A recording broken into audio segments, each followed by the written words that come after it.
אתה מוכן? בבקשה, כן. אוקיי? כן, בוא.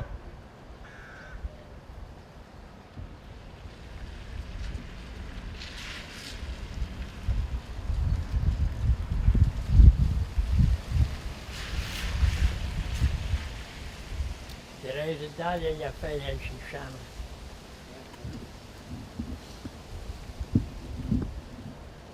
יש שם בכל מיני, בוא, כאן, תעבוד פה.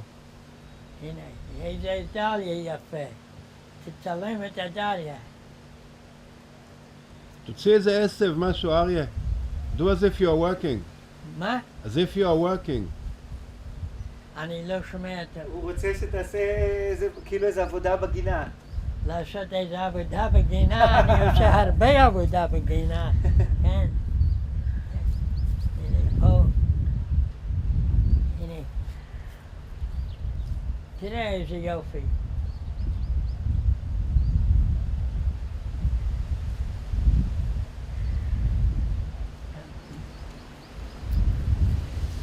אני יושב פה ובאים כאן יונקי דבש.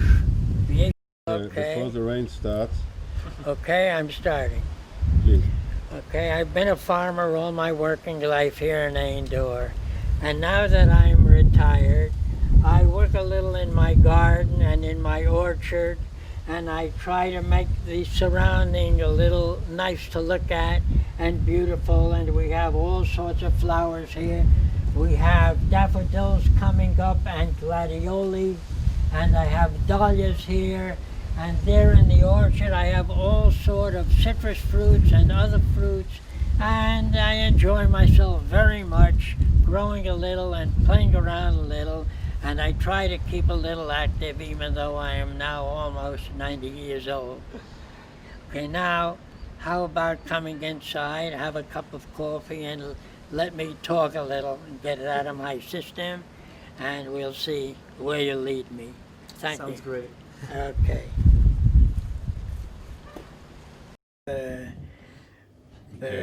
We're rolling. אפשר להתחיל? אוקיי. תן למטוס רק לעבור. סגרתי את הדלת, נכון? דלת סגורה. כן, אני חושב. בבקשה. It's Monday, February 16th, 2011. We are interviewing Aryeh Mלכין in his house in Kibbutz in Dor. Aryeh, would you please tell us a little bit about your childhood? My childhood was that of an ordinary little Jewish boy growing up in New York. I was born in the Bronx, New York. My parents both came from Belarus, and they came to the United States at the turn of the century because of the poverty and the difficulties that they had in Russia and in Tsarist Russia. And they both worked very, very hard to make a living. They were distant relatives, but only married when my mother grew up. She's 7 years younger than my father. And they married in the States and had 4 children. I have an older sister. I had an older sister and a younger sister and a younger brother. There were 4 children and my parents, and we all grew up during the Depression in New York.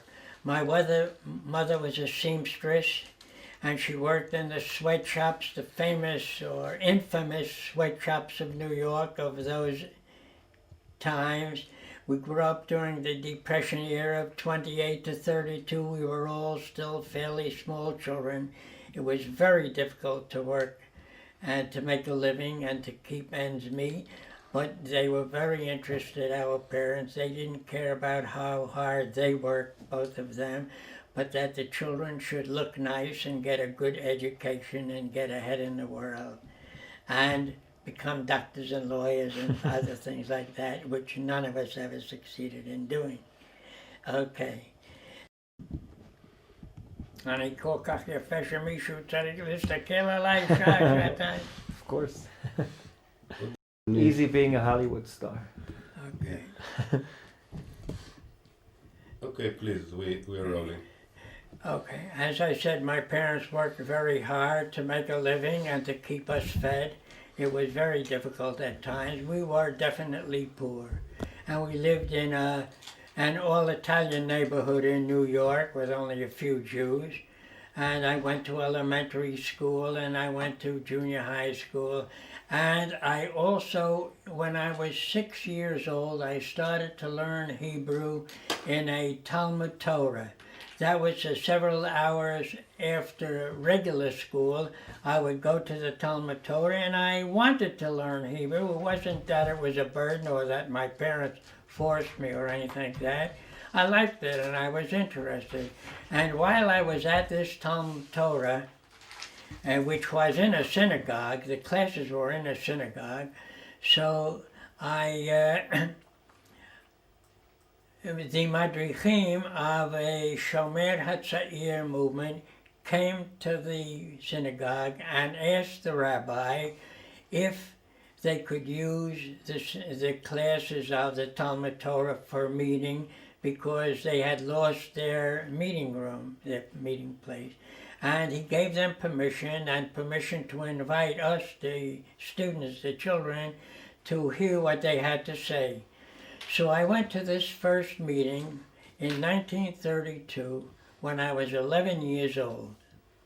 Okay, I would say I was born in May 31st, 1921, okay? So I went to this meeting and these two young people, a fellow and a girl, told us about Eretz Israel and building a homeland for the Jews in Palestine and living in a kibbutz in a society where there was equality between men and women and where they raised their children together and they worked on the farms and sang Hebrew songs and danced Hebrew dances and all this whole atmosphere of what there was in Palestine.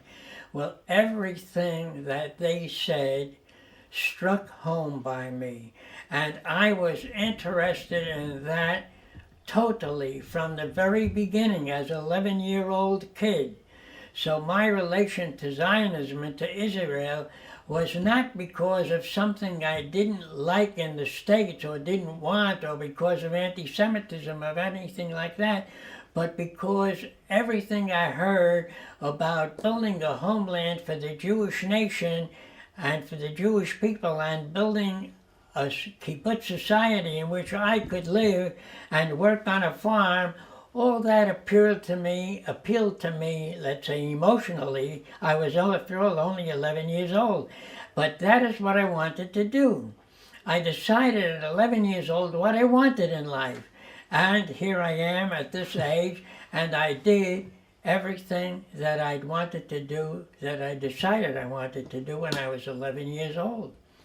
I was here for the founding of the state. I was a founder of Kibbutz Ein Dor, and I worked in farming on Kibbutz Ein Dor all my working life, for very many years. So Aryeh, you joined the movement. How do your parents or the immediate environment react to people being in a socialist youth movement in the 1930s? When I joined, a couple of others from the Talmud Torah joined with me, but in the course of time they left, though I was friends with a number of them for years after also, and some came to visit me here, even in Kibbutz Ein Dor later on. My mother and father, they come from a traditional Jewish house, not very religious, but they kept kosher and they had 2 sets of dishes, but they didn't bother about every little social yud, as we said. And if my father wanted a little milk in his coffee, that was all right, and if we'd had meat or anything like that. But, and she didn't have 2 sinks or 2 sets of ordinary dishes. That was only for Pesach, really. But, and they didn't go to shul very often. My mother hardly ever went, only on the very high holidays.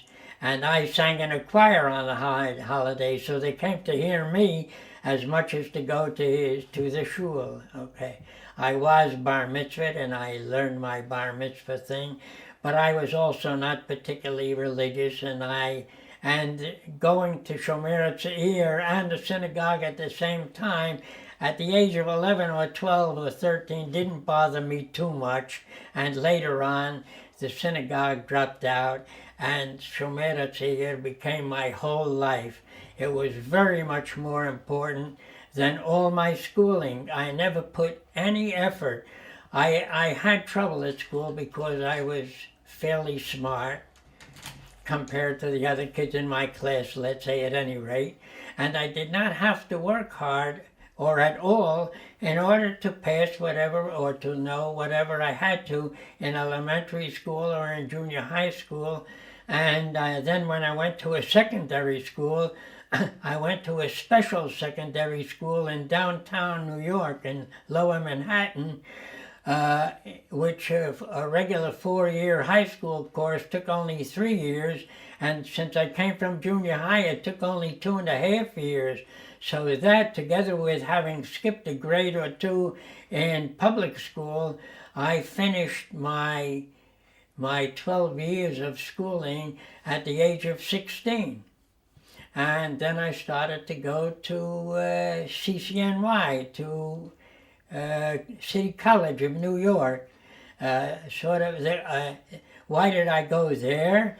And why did I go to that high school? Because anyone who graduated that high school had free entry and unlimited entry into City College. And if you didn't have that entry, you'd have to take a test to get into City College at the time, since it was a free college. And to pass that test, you needed something like a 97 average, because there was such a high demand and such a limited number of places there. And so I went to City College as a graduate of Townsend Harris, and there the work was much more difficult, and I still put no effort into it, and I did not get good marks, but I didn't care, and I dropped out of college after a year or two because I didn't think that anything I was learning there would help me in being a chalutz in Israel, in Palestine. So when you were 17, 16, it was already clear to you that you were going to Israel. Yes, I was a leader in the movement, and we had such wonderful shlichim at the time. Moshe Furmansky and Yosef and Bella Wylfand and others. They were very good, and we were very, very influenced by them. And they were very good influences because they were all marvelous people, really marvelous individuals. So during those years, could you maybe tell us about one or two very special events that maybe you still remember until today? Well, going to college in 1939 was the year of the Spanish Civil War. And at the college, we had communists, and we had Trotskyites, and we had the Avuka, the Zionist people, and we had the Bund, and we had all sorts. There was a wide variety of political parties in this college, and as there were very many Jews there, these parties were all active, and they all appealed to everybody, and there was a good deal of competition between them. And the Abraham Lincoln Brigade came up, and a number of people volunteered from the college to go to the Lincoln Brigade and participate in the Spanish Civil War. And that was a challenge for us on the one hand. Should we go and participate also and fight against fascism?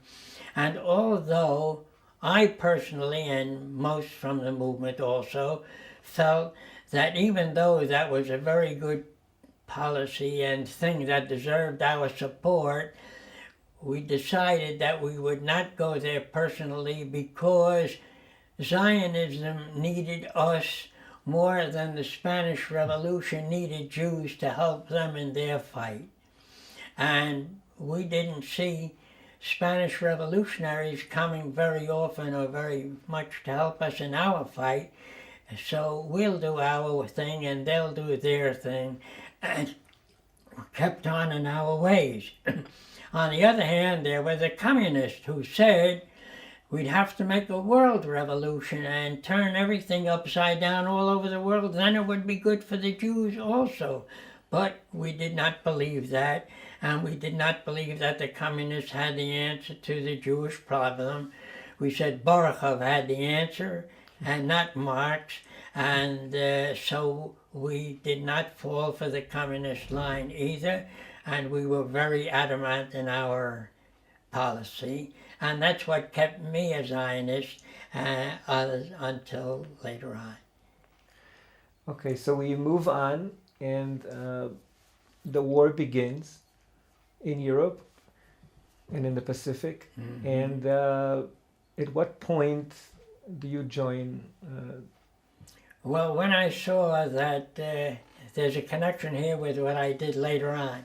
Okay, when I saw that I wasn't gaining anything of practical knowledge that would help me in Palestine, in farming, or whatever I wanted to do there, so I dropped out of college, and things were still difficult at home, so I said I may as well go to work and learn how to work hard if I want to be a pioneer in Palestine. And so I got a job working hard. I had a chance to get some easier job, but no. I got a job repairing and retreading tires. That was very dirty work and very hot work, and there were no other Jews working in it except me and my distant relative, a friend of mine, whose uncle was the boss of the place. And he wanted to earn a little money, so he got a job by his boss, by his relative, and I decided to go and work there also because it was hard work. And I went to work there, and it was really, really tough. The tires were heavy and they were dirty, and I was very dirty and heavy, and I came home with my hands black from the hot tires and the rubber of the tires, and my mother saw my hands and she started crying. Said, "Mom, why are you crying?" She says, "You're never going to be a doctor with hands like that." I said, "Mom, I don't want to be a doctor." But that was hard for her to take, and that's how I started my career and earned my living at a minimum wage of $11 a week in 1941. I'd already quit college after about a year or two of credit, and I'd gone to work. In 1940, I was 19 years old. And before that, I also worked every vacation I had. I would work and stuff like that. I was quite used to work. Anyhow, the movement decided to send me from New York to Rochester, and when Pearl Harbor came along, I was in Rochester, New York. And then the U.S. government started drafting people for the Army, and the draft age was 21. In 1941, in 1942, in May 1942, I was 21, and I received my call-up on my birthday, on my first day. It was only a few months after the war had started, and I was thinking what I could do to get into some war industry or learn some trade that would be useful to the Army or something like that. But I kept on working in tires anyhow and working in the movement in Rochester, and I was called up. And when I called up, I went to appear before the Army, this sergeant that was writing down, getting the information from all the soldiers who were called up, and he asked me what I knew, and I said I was a tire repair and retread man, so he marked me down immediately before I even went to basic training what I would do when I was in the permanently in the Army. the Army wanted me to repair and retread tires in the Army. And so I went and did my basic training in Virginia, and I had everything that a regular soldier does when he goes through basic training. And the Army formed this one tire repair and retread unit of 100 men and officers, and we were sent to a course where we were supposed to learn how to repair and retread tires in the Army, for the Army, in Baltimore, Maryland. When we got to this training camp, there was nobody there to teach us, and I was the only one who knew the trade because I already had 2 years' experience. And so I taught everyone in my company how to repair and retread tires during a month or two that we spent at this camp there. I taught them all. I was the expert at that. And I was still a private also. Anyhow, we finished that course, and soon after we were sent to California, Pomona, California, and we spent about 6 months there. And while we were there, half the time, weekends or 3 or 4 days, including weekends, we would go out to somewhere in the woods, outside of, in the fields around Pomona, and we would do obstacle courses and field training and everything regular soldiers did. And then during the week, we would come back to our base camp and work at a tire repair shop that we built in our camp. So we were working and training like regular soldiers all this time, and it was a terrible camp because it was considered a desert training center, and we had to carry our gas masks and rifles and helmets everywhere we went, and we ate K rations all the time, and we slept on cots without mattresses and all that, while everybody else in California was living the life of Riley in regular base camps. So we had this primitive lifestyle in our desert training camp. Can you describe a little bit what was the experience of, just being a soldier in training at that time as a Jew? How were the relationships there between people from different ethnicities? And in my whole company, there was one other Jewish fellow from Cleveland or Chicago or somewhere who knew nothing at all about Zionism and was not interested, who was very, very smart. He's so smart, he knew how to play cards and win by playing the odds, and that's what he did. And when we were overseas, he was the one who dealt in the black market and who loaned money to fellas and made money off the other soldiers and stuff like that, and was what they called a typical Jew. And the fellas in the company didn't know what to make of me because I was not typical. I did not do black market.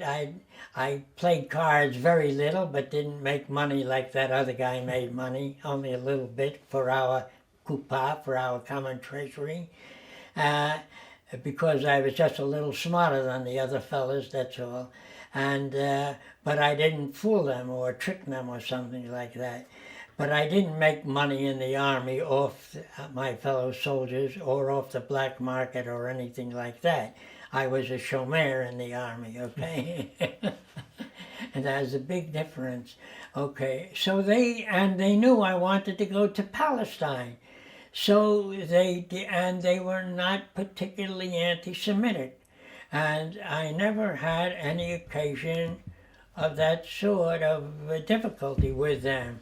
Also, we had a sergeant whose name was Schwartz, Jaime Schwartz, very Jewish, and he looked Jewish, but he also, and he was from Rhode Island, he knew nothing at all about Zionism or Judaism or anything, nor Yiddish or any. these two other Jews knew anything at all about Judaism, and I was also the non-typical Jew that they met, so they didn't consider me like that, and they didn't consider Jaime Schwartz a Jew either. They treated him just like they did everybody else, not because he was a sergeant. He was a very good sergeant, a very good guy, and a very straight guy, and he didn't try to take advantage of his position or anything like that. So the fellas had no argument with him. They liked him very much. And he was one of the boys. So actually only this third fellow was not a person who I liked. I disliked him as much as all the other fellows in the company. Okay, maybe more. Okay, so there was no case of anti-Semitism or anything like that, and I really can't complain. And I spent more than 2 years overseas with these fellows in the States, 2.5 years. Once I left basic training and was assigned to this tire company, I was with this tire company from the end of the basic training till I was out of the Army, only in this one unit of 100 fellows.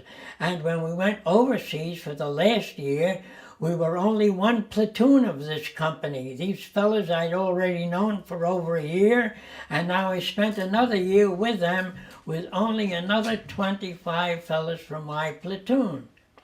Okay? Because, well, let's say, I said we went to Pomona, California, and from Pomona we went back to New York, and from New York we were shipped overseas to England. In November of 1943, we arrived in England, and we spent time there waiting for the invasion, and half the time we would train and half the time we would repair tires, okay, and doing what we always did. And we were already, when the invasion came, or prior to the invasion, when we were still in England, let's say somewhere in May, about 3 weeks or 4 weeks before the invasion, we were taken from our barracks and put into pup tents in the fields, and each platoon was given 3 trucks and trailers, and on these trucks we had all our tire repair equipment, okay? Now every morning we would get up, grease the trucks so that the motor would be waterproof, and travel for about 10 or 20 miles out anywhere, and then head back to our base and take the grease off the trucks and wait for the next day. And when D-Day came along, we did the same thing and went back to our barracks and to our quarters right after that. But those who headed for the boats and went overseas went, and that was D-Day. But we did not go over on D-Day. On D-Day, only the infantry and the paratroopers and the rangers and those guys went over, etc., who did the fierce fighting, and we all know what D-Day 1 was and 2. But by the time D-Day 3 and 4 came along, the troops started to run out of all their supplies. And they didn't have fuel, they didn't have food, they didn't have ammunition, and they needed the reserves to send them up all those things, and they also needed tires. So on D-Day +5, my platoon went across, and we were part of the 1st Army. We were assigned to the 1st Army, and we landed on Omaha Beach on June 10th or 11th. So maybe it was only 5 or 6 days after the invasion, but the beachhead was a beachhead until July 23rd or so. So I spent enough time on the beachhead, and we repaired tires on the beachhead. We started working as a small unit, as this one platoon. We were broken up into shifts, and we worked 24 hours a day, 7 days a week, from the day we landed in Normandy, and I don't remember if it was June 10th or 11th, until the end of the war, May 7th. We worked repairing tires, and we went with the mechanized troops of the First Army from Normandy through northern France, Belgium, Holland, and we ended up in the middle of Germany at Kassel, for which I have 5 battle stars for 5 campaign areas for repairing tires. Can you describe the feeling, the day, 2 days before you're going into action? I mean, what was it like? You know that you're going into a very, very, very tough war. Were people excited? Were people scared? What was the atmosphere? There was, I was not scared at all.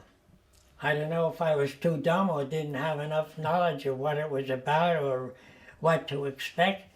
I had no fear whatsoever. I'm not saying I'm particularly brave or anything like that. But I had no fear at all, and I just had expectation. When do we go? And okay, after all, it was against the Nazis. It was all for a good cause, and I wasn't trying to get out of it or anything like that. And so I was looking forward to going and seeing how it would be when we get there. Actually, once we were there, we did the same thing, and we repaired tires. We had carbines, and we had everything every other soldier has, all the other support troops. We were part of what's called in the U.S. Army, the Ordnance Corps. I think in Israeli Army it's a quartermaster or something like that. I don't know what the exact name is. Mm-hmm. But they're support troops, okay? All the support troops, doesn't matter whether it's ammunition or food or whatever, the fuel, they were all Ordnance Corps in the U.S. Army. And that's what we did. We got there, and as soon as we got there, we dug foxholes, and we set up our 3 trucks. We would put 2 back to back, and the third would go in at forming like a T. And when they were in place, we would put boards down for a flooring between the 3 of them, and put down canvas along the sides of the trucks, and we would start our generator, which was on one of the trailers we had, and we had a water tank for the trailer and for our machines in the other trailer, and the third was for our baggage and stuff like that, and we would start working. And that generator would work 23 hours a day, and we'd repair tires, and they'd stop the generator to refuel the motor and to repair anything that had to be done, and then we would start again, and that's how we worked right around the clock until the war was over. So there was fighting, and we were bombed, and we were strafed, and we were everything, shelled, whatever, all the other troops, because when the Germans, when they fire, they don't care if they're going to hit an ordnanceman or an infantryman or who the bullet hits or when it goes. And now the thing is, wherever we went, we didn't dig foxholes. That's the only advantage we had, because we saw that the truck tires that we were fixing had shrapnel in them and bullets of all sorts and size in them, and they were all stuck in the middle. And the shrapnel would be stuck in the middle. So whenever we would, and every time the mechanized corps or the infantry, the other forces in the army that were ahead of us would move up, if they would go a little too far, why, we would move right up after them. That's why we had these campaign medals, because we were always in the front or very near the front for at least some of the time that there was actual fighting going on there. So even though we were not in the action, we were part of the action, okay? So, as I said, I did not have no fear when we went across the channel on an LST, and I came off the LST driving a 6x6 Army vehicle that had our equipment on it. The front of the LST was lowered into the water, the water was quite shallow, and when the truck went in, the motor was halfway in the water, and that's why we had the grease on it. And on the base on the floor of the beach there, the Army engineers before us had laid down sort of like metal tracks that were about 1/2 meter wide and a couple of meters long. And they would lay down these tracks, and the trucks would go down in marked areas onto these metal tracks so they did not sink into the beach water, and they were able to go one after another into the water and up onto the beachhead. And as soon as you got to the beachhead, we were told to move up ahead to where we were given a little area on some knoll, and we set up our equipment there, and that's where we started to go to work. And that is where we witnessed the breakthrough when they made the breakthrough in July at St. Lo. You could actually see all the action going on there and see the bombs and how this town was bombed, and then the infantry went in and then everything.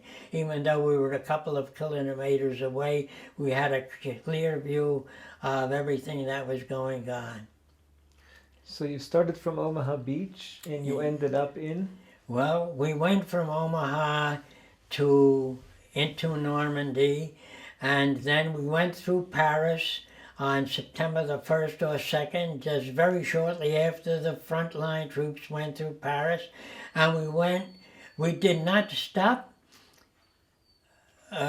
We stopped before Paris for about a month or two. We were in southern Normandy, not far from Chartres. Okay, if you know France, you know more or less the area. We were just a little west of Chartres, and while there, we set up our trucks near a little village. And while we were there, I took pictures of 3 little kids, brothers and sisters in that village, and that was very interesting because I made contact with them, and I visited them 60 years after I first made contact with them. And here was one little man visiting another little old man 60 years after we had first met. And we had such a heartwarming meeting. It was really something tremendous. It was very, very emotional thing. And I met his wife and daughter, and they prepared a beautiful spread for us. I came there with my 2 grandsons, and they opened their arms and their hearts and kisses and hugs. It was very, very warm reception, very emotional. It was something just out of this world, really. And they gave me a medal in the small town where he lived, and he was there, and the mayor of the town gave me the medal and told the other people, there were about 50 friends of his who came to see the thing, and he told them all about this thing. And there was a picture of the 3 little children that I took and that I had sent them about 40 or 50 years after that. And he was these 3 little cute little blonde children, and now they're 2 of them were only left because one brother had already passed away. The sister was there with her husband, and he was there, as I said, with his wife. And the widow of the second brother also came, even though she lives in Brittany, several hundred kilometers away. She also came to this meeting to honor me and to meet us, and also welcomed me very warmly. And he also had some friends of his from the resistance there whom we met. And it was really a very, very nice affair. It was very, very nice. So as you're moving through France forward, at that point, do you already know what has been happening in Europe? Do you already see some things that... We know nothing at all about what happened to Jews, even then. Yeah. Until we really heard or saw nothing, until actually the war was over and I was in Kassel. Until then, I had heard very little, or let's say very little information had come to my unit or from the radio, and very little had been published. When we reached Kassel, that was just about the time when the First Army, the units of the First Army that were attached, the mechanized units to which I was attached, reached Bergen-Belsen. Yeah. And Friedberg and Belsen saw the camps, and Eisenhower visited the camps, and Eisenhower invited newspapermen to visit the camps, and only then were the first pictures published that we all know and we've all seen since then, of what the inmates of the camps looked like. And also a friend of mine who was in the mechanized units that were right ahead of us, someone from Kibbutz Dor later on from my kibbutz, he was in a tank company that was a little ahead of me. He was in Bergen-Belsen, and he wrote home to his girlfriend or wife, I don't know what she was then, and that was the first news that we really had. What he wrote and also what Eisenhower published. See, Eisenhower invited newspapermen, and also he didn't invite, he ordered everyone in the nearest town to the extermination camp to come to the extermination camp, and he showed them the crematoriums, and he showed them the dead bodies, and he showed them the piles of the dead bodies that were, and I think he had them even work there or something like that. That is, they couldn't say, they said before that they didn't know. They, well, they maybe didn't know before, but now you know now. So, and I think that was a very good thing that he did then, because those were authentic pictures. Nothing could be more authentic. Now, at that time, after D-Day, on May 7th or 8th, when I was in Kassel, after D-Day, it could have been the 9th or 10th, I took a Jeep from my company and wandered around, just to see what there was around the countryside near Kassel. We weren't in the city, we were in what had been a plane manufacturing plant, and we were housed where SS had been housed, and across the street from us was what had been a whorehouse for German SS soldiers, but the people they kept there weren't there when we came. They'd been taken away. But when I wandered around the countryside there, I came across what had been a labor camp, and I met the inmates of the labor camp there. That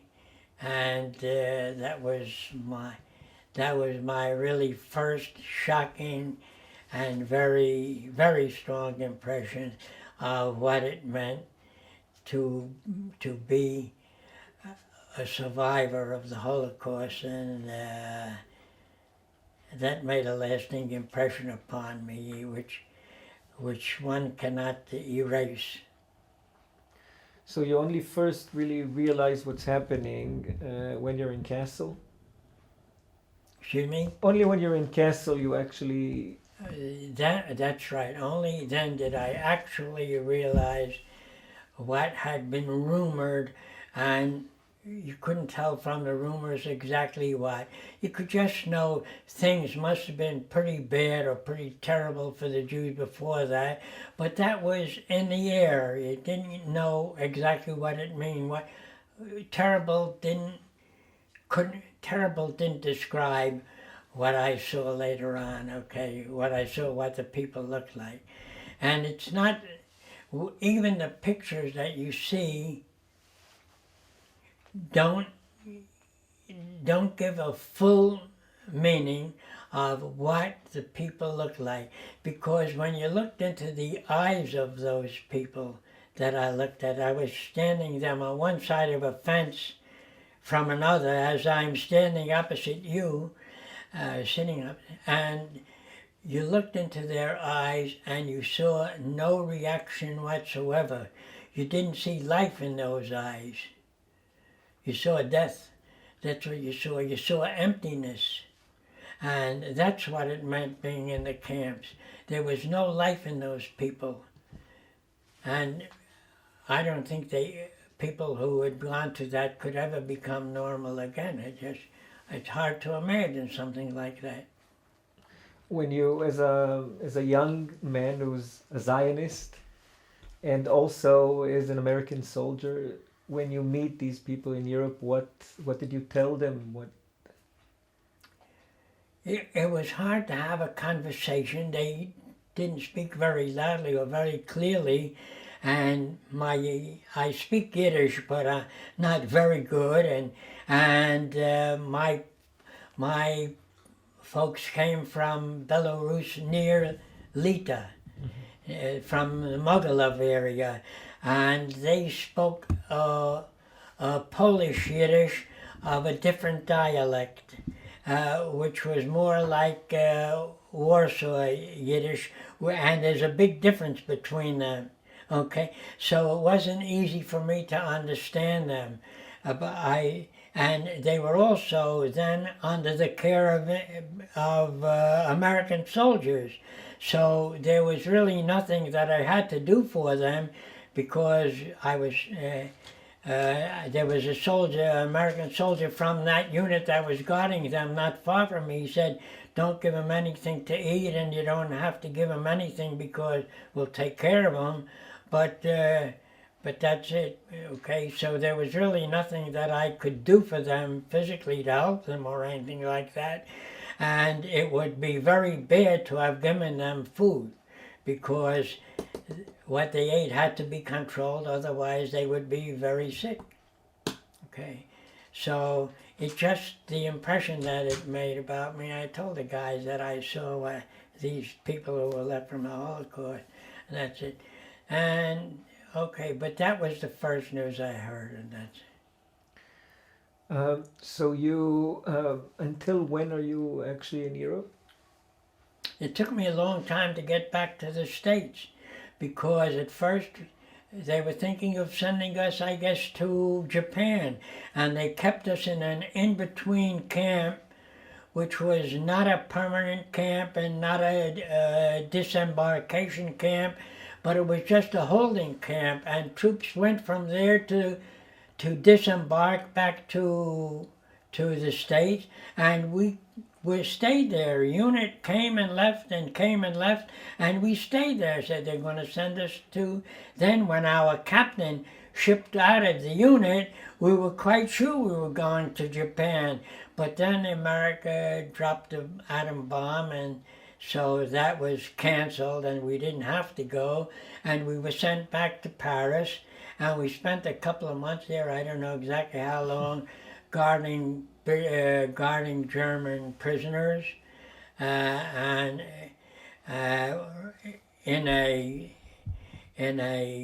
they were stationed in a stadium on the outskirts of Paris, and we lived in the stadium, and they lived in the middle of the field. But I had a lot of free time, because by now I was already a sergeant. I didn't have to do much guard duty. So then I visited Paris, and I visited the Chômeur there, and the Chalutz organization started to reorganize and whatnot. And I became familiar with the people there in the Chalutz, and they invited me to come back afterwards and to make Aliyah via the Haganah ships that they knew about and that they were handling and stuff like that. So I already was figuring out how to get back to France even before I left, okay? So that was it. And then from Paris, we went to Arles, near Marseille, and that was the disembarkation area. And from there, we were sent back to the States, and I arrived back in the States November 10th, 1945, and that was 2 years after I had left. because I had left in October and arrived in Europe in November. And I'd been in Pomona, California for 6 months prior to going overseas, so I hadn't been home for 2.5 years. And I got back to New York, November 10th. I remember the date very clearly because it was my neighbor's birthday here.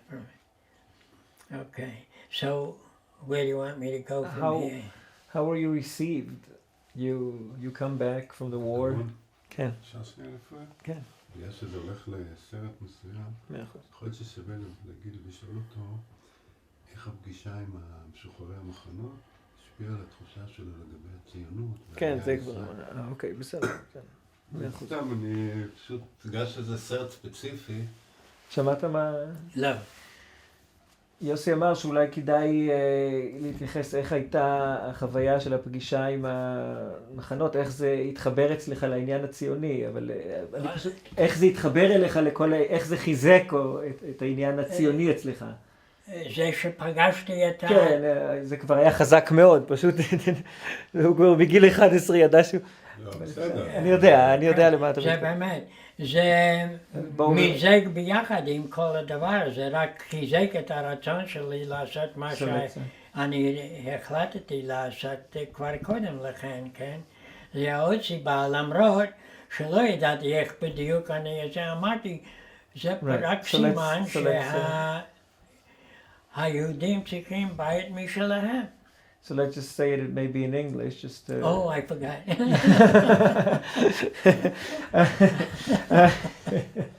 Yeah, it happens to me sometimes the other way around. I said it only strengthened my belief in what I had to do. Say what? The meeting with the...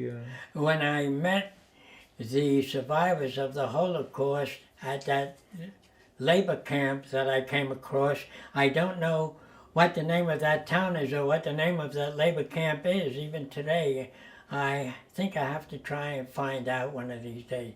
In any case, that only strengthened me in my belief that the Jews need a homeland of their own. At that time, there was no thought yet, or that was not actual yet, about a homeland and about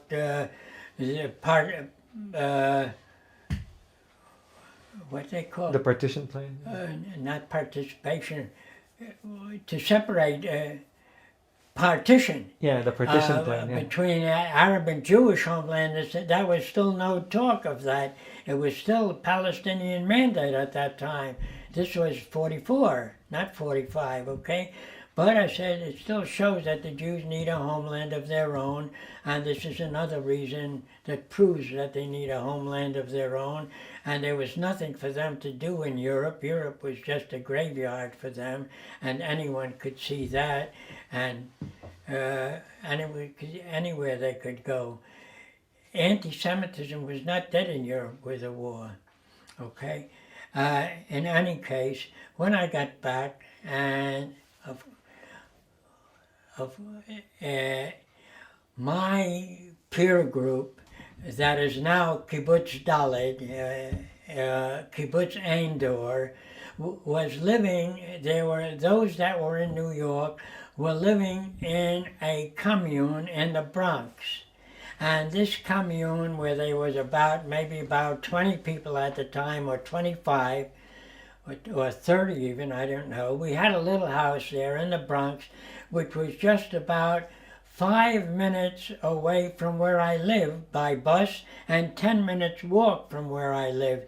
So I spent half my time at this little commune of ours and half my time at home to renew my acquaintance with my folks and my parents and my sisters, and with the members of my kibbutz. I would sleep here one night and at home one night, or change off and get acquainted with a group. And we started figuring almost immediately, how are we going to get to Palestine? It was not an easy thing to do. You couldn't get on a plane or a ship and fly over. There were no things at the time, okay? There were no commercial vessels and there was no, and you had to figure out how to get there. And we had to figure out a number of ways, okay. I'll bring up something a little later. Okay, so about how to get to Palestine. Okay, so the first, what seemed the easiest at the beginning was I'll go back to France and go through the Haganah ship that they had in France and go from there to Palestine. So I got a passport, and that was very easy for me to get, okay? And I went to the French consulate and wanted to get a visa. You needed a visa. They say, no, we don't want soldiers going back, ex-soldiers going back there and black marketing and stuff like that. I spoke very good French then. And so I said, no, what do you mean? I have a girlfriend waiting for me. I want to get married. So he said, well, you show me proof of that and I'll give you a visa. So I wrote to my friends there, and one of the girls who was not married wrote me a very nice letter. Cher Arie, viens vite, je veux te marier, il nous faut le marier, mon parent t'attend, etc., etc. At any rate, I showed that to the French consul, and I got a visa on the spot. But I didn't leave the next day. After all, I had just come home, so I wanted to stay a little while with my parents, okay. Now the next thing, anyone who had any sort of college credits, there was a possibility that could get accepted to the Technion. So the Technion had an acceptance committee in downtown Manhattan. So I went down to the Technion with my lousy marks from City College, and I say, I want to study. I'm better than my marks show, I said. So I said, okay, we'll give you. And they gave me a letter of recommendation to go to the Technion and study in the Technion. So that was another way I could go. You could get a student certificate if you had this, and so the British would give you a student certificate. Okay. Now also, just to make sure, people were taking out a seaman's card, because you could get on a ship that were on a cargo ship as a seaman, and if you knew that you were sailing to any port in the Eastern Mediterranean like Beirut or Port Said or Haifa, so you'd jump ship when you were close by or in Haifa, and you'd stay where you were or get from there to Haifa if you had to, or to wherever you wanted to go in Palestine. So that was another way to go. Now all of these ways, they were not theoretical.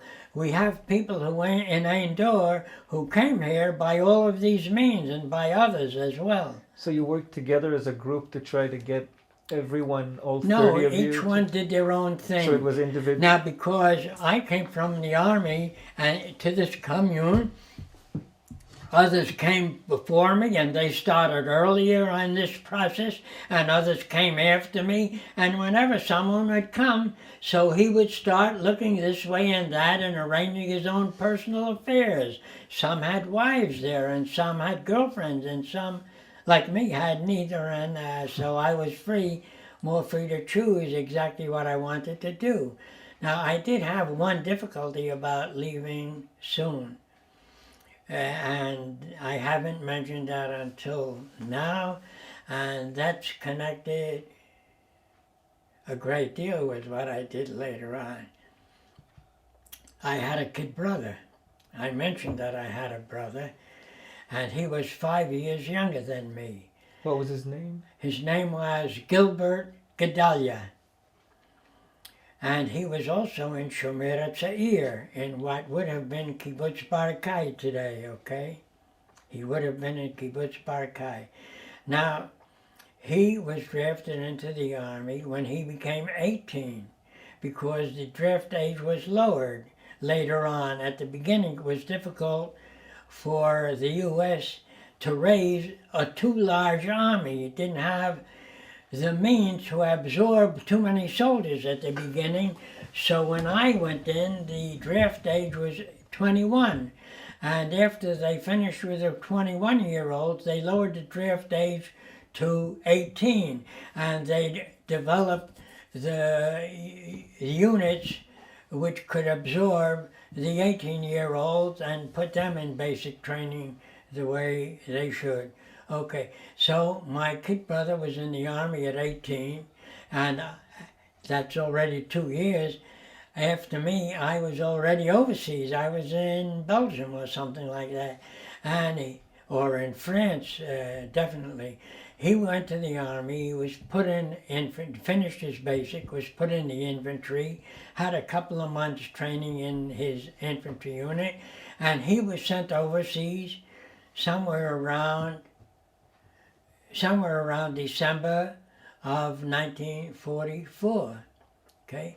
And he was killed in the Battle of the Bulge somewhere around the beginning of February 1945.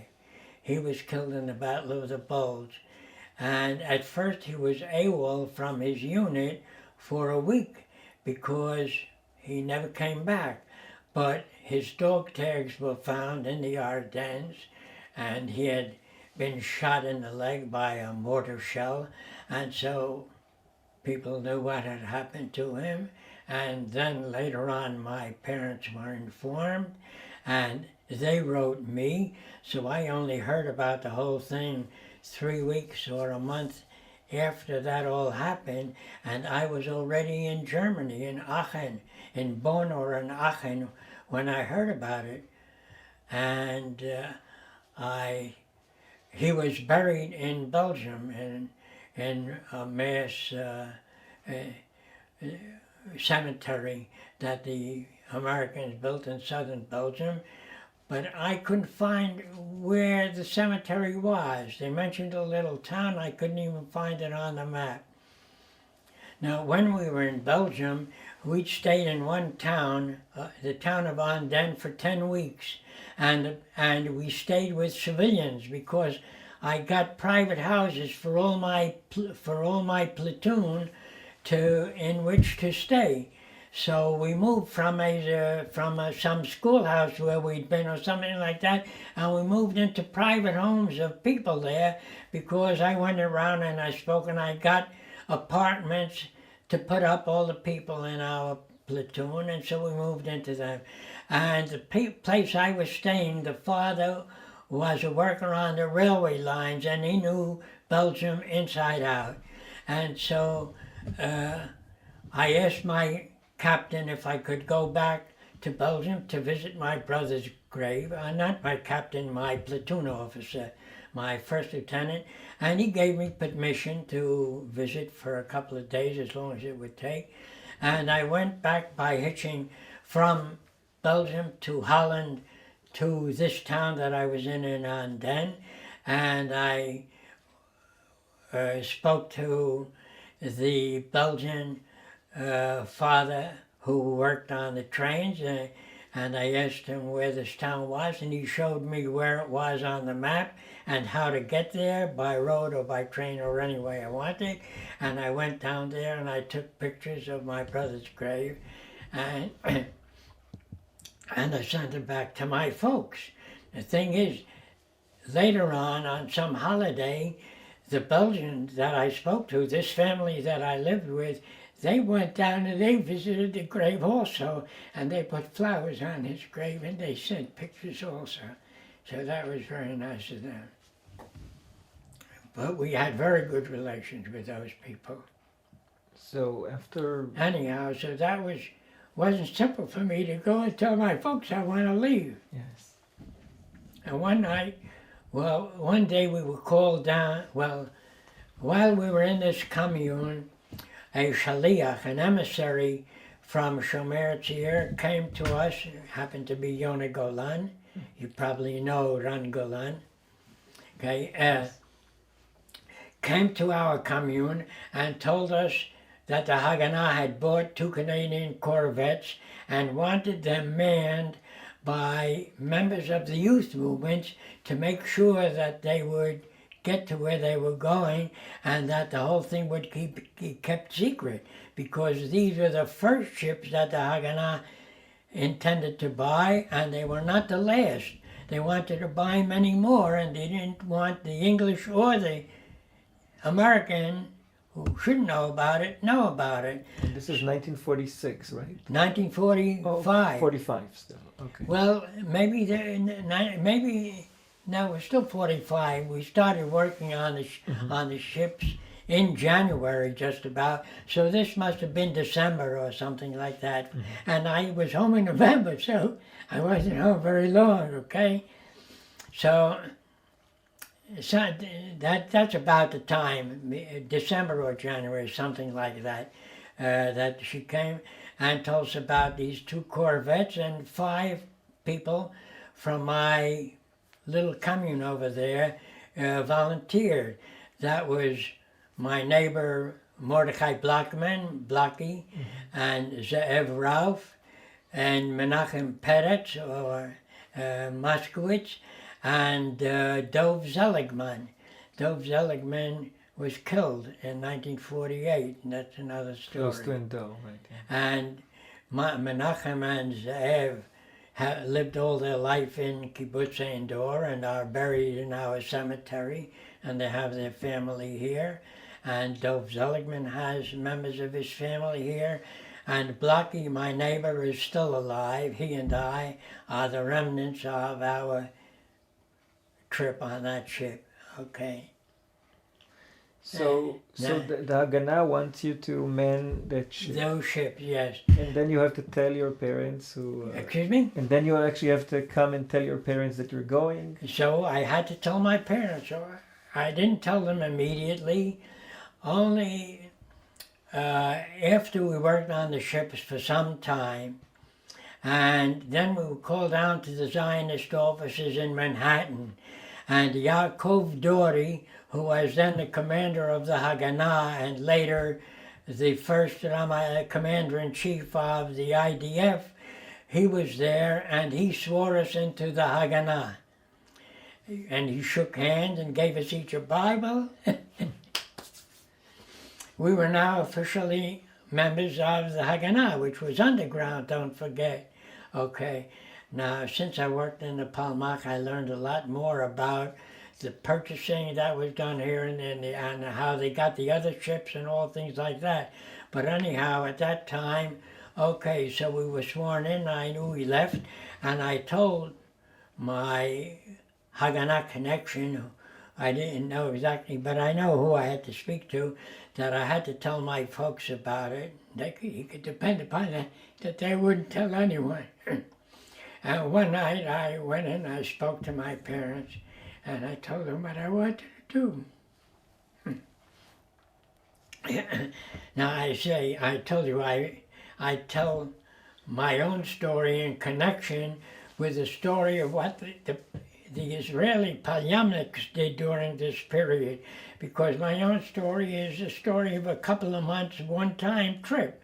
But they gave years of their lives, and they're not able to tell their story. Most of them aren't around anymore, okay? So I tell this for them. And that's one of the reasons why I do this quite willingly, because I don't mind who hears this. I want them to know about those who gave years of their life to what I gave just a couple of months in order to get to Palestine myself, okay? So I told my parents I wanted to go, and they said they were very proud of me. My father said if he was young, he wished he could do the same thing. I was able to do what I was doing with a clear conscience. Okay, so, well, one day, every day, we would leave our commune in northern Bronx, near Fordham Road, and we would go down to the Battery in Manhattan, take a ferry, that's about an hour's ride, take a ferry. Excuse me. It's okay. Hello? Again. Okay. So every day you take the ferry? we'd take the ferry, that's about another half an hour ride to Staten Island. Then we would take a bus, and that was about another half an hour ride to get to the dry dock where the ships were. There were 2 ships together, and both crews, everybody who had volunteered, all the Shomrim from Kibbutz Dalet and from Kibbutz Gimel, and the Habonim, people who were working with us, we would work on both ships at the same time. We didn't know who'd sail on what or how until the actual day when it was time to leave, which was the day after the Seder Pesach on April 1st, 1946, okay?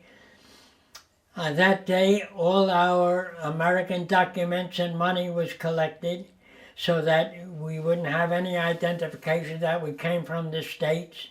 And it was all given back to our commune and got back to our homes or wherever I had to go to. And we were told we were leaving.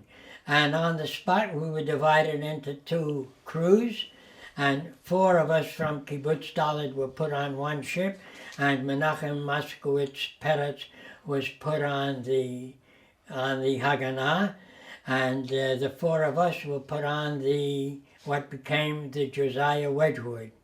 And that's what we sailed on and later brought to Palestine, okay?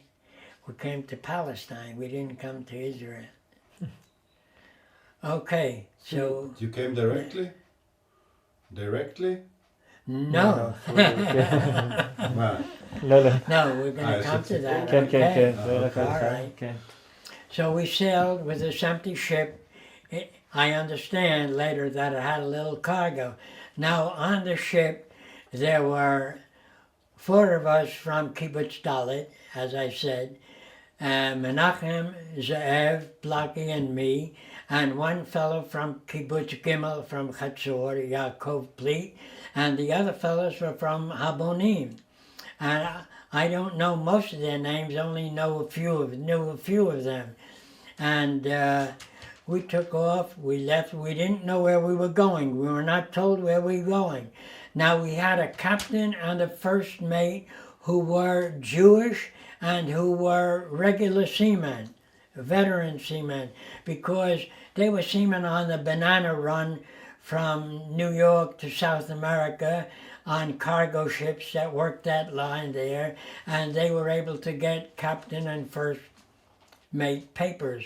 And the second mate was an Israeli palyamnik who happened to be in the States, and he came along, and we had another, we didn't know he was palyam, okay? And we had an Israeli radio operator also, and an American who worked on the radio. Now, we didn't know anything about the palyam, of course. Haganah was enough for us. That was all we knew. Okay, anyhow, in other words, what I want to say is we were an all-Jewish crew. And I think that we're the first all-Jewish crew in 2,000 years, because if you know of another one, let me know, okay? Okay, now the other ship had a Swedish captain that took their ship to Marseille. And he left there, and then a palyamnik replaced him, and they had a captain for the ship from Europe to Palestine. Okay. Anyhow, so we crossed the Atlantic, and we had a lot of trouble. The engine broke down here and there, and we would coast along, doing nothing for a day while it was fixed. And then in the end, we had to pull into Ponta Delgada and the Azores, and we spent 10 days while our chief engineer, who was an American Jew from Russia, called Kolomeitsov, who was later the chief engineer of the Altalena. Okay, so, and who also took part in this voyage, okay. Anyhow, we were all Jewish at any rate, and that's something I'm sort of proud of, incidentally. And we crossed, got out of Ponta Delgada. We were flying a Panama flag all this while. And we pulled into Gibraltar after a 4-day storm, which was very difficult, to get through. And in Gibraltar we refueled, and only when we had gone into the Mediterranean did we learn that we were to sail to Genoa in Italy. And so we set sail for Genoa, and now we had an empty ship on a quiet sea, and we were able to enjoy the summer weather, and we crossed the Mediterranean to Genoa in 6 days or something like that. And we felt like veteran sailors, and it was very smooth, very quiet, and we had very little to do, and that's it. While I was on the ship, once we were a few days out, we were all assigned positions for when we had to pull in or out of port, and I was assigned to be the helmsman. That is, any time the ship had to go into or out of port, I was on the helm of the ship. Now, just so you know, I don't know if you know, the helmsman doesn't steer the ship. He only does what the officer on his ship tells him to do. He tells him to go to port, he goes to port. Tells him to starboard, he goes to starboard. He does the motions, but the officer tells him what to do and where to head, what azimuth, whatever. He just takes commands. He could be a robot, okay? But anyhow, that's what the helmsman does, okay. All right, so I was helmsman, and I pulled my shift, and that was it. And we arrived in Genoa after a smooth sailing. Now, Genoa is a big and noisy port, and there were too many British agents roaming around the port, so we immediately were notified by the Haganah to leave Genoa and to move to Savona, which is around 30 kilometers farther north on the western side of Italy, okay? Near the Italian, what's known as the Italian Riviera, which runs into the French Riviera, okay? So we left Genoa almost immediately and moved to Savona. And once we tied up at the pier in Savona, the Palyamniks came up. I didn't know the word yet, but they were the Haganah people or the Palmach people or the underground, okay. And now I know who they are. Then they were just names and faces or something, okay. Anyhow, so they came aboard and they started to prepare the ship to take on the survivors. That was Berchik and his crew, okay? So from Ramata Shufait. Okay, so they prepared the ship, and we had some free time to roam around town a little, and we didn't have much work to do, but we were told we're not to say anything about going to Palestine or about immigrants or anything like that. We were a regular cargo ship, and that's it. So we went to town, and while we were in town, we met there were a group of survivors who were in a bayit, that a camp that was housed these survivors that were waiting to go on a trip, and we didn't tell them what we were doing. We were telling them we were working on a cargo ship that was in port, and we were leaving for Egypt or something like that, but we didn't tell anything that we didn't have to. And later on, we met in Ein Dor some people who had been in that bayit, and they said, "Why didn't you tell us that you were coming in?" We weren't supposed to.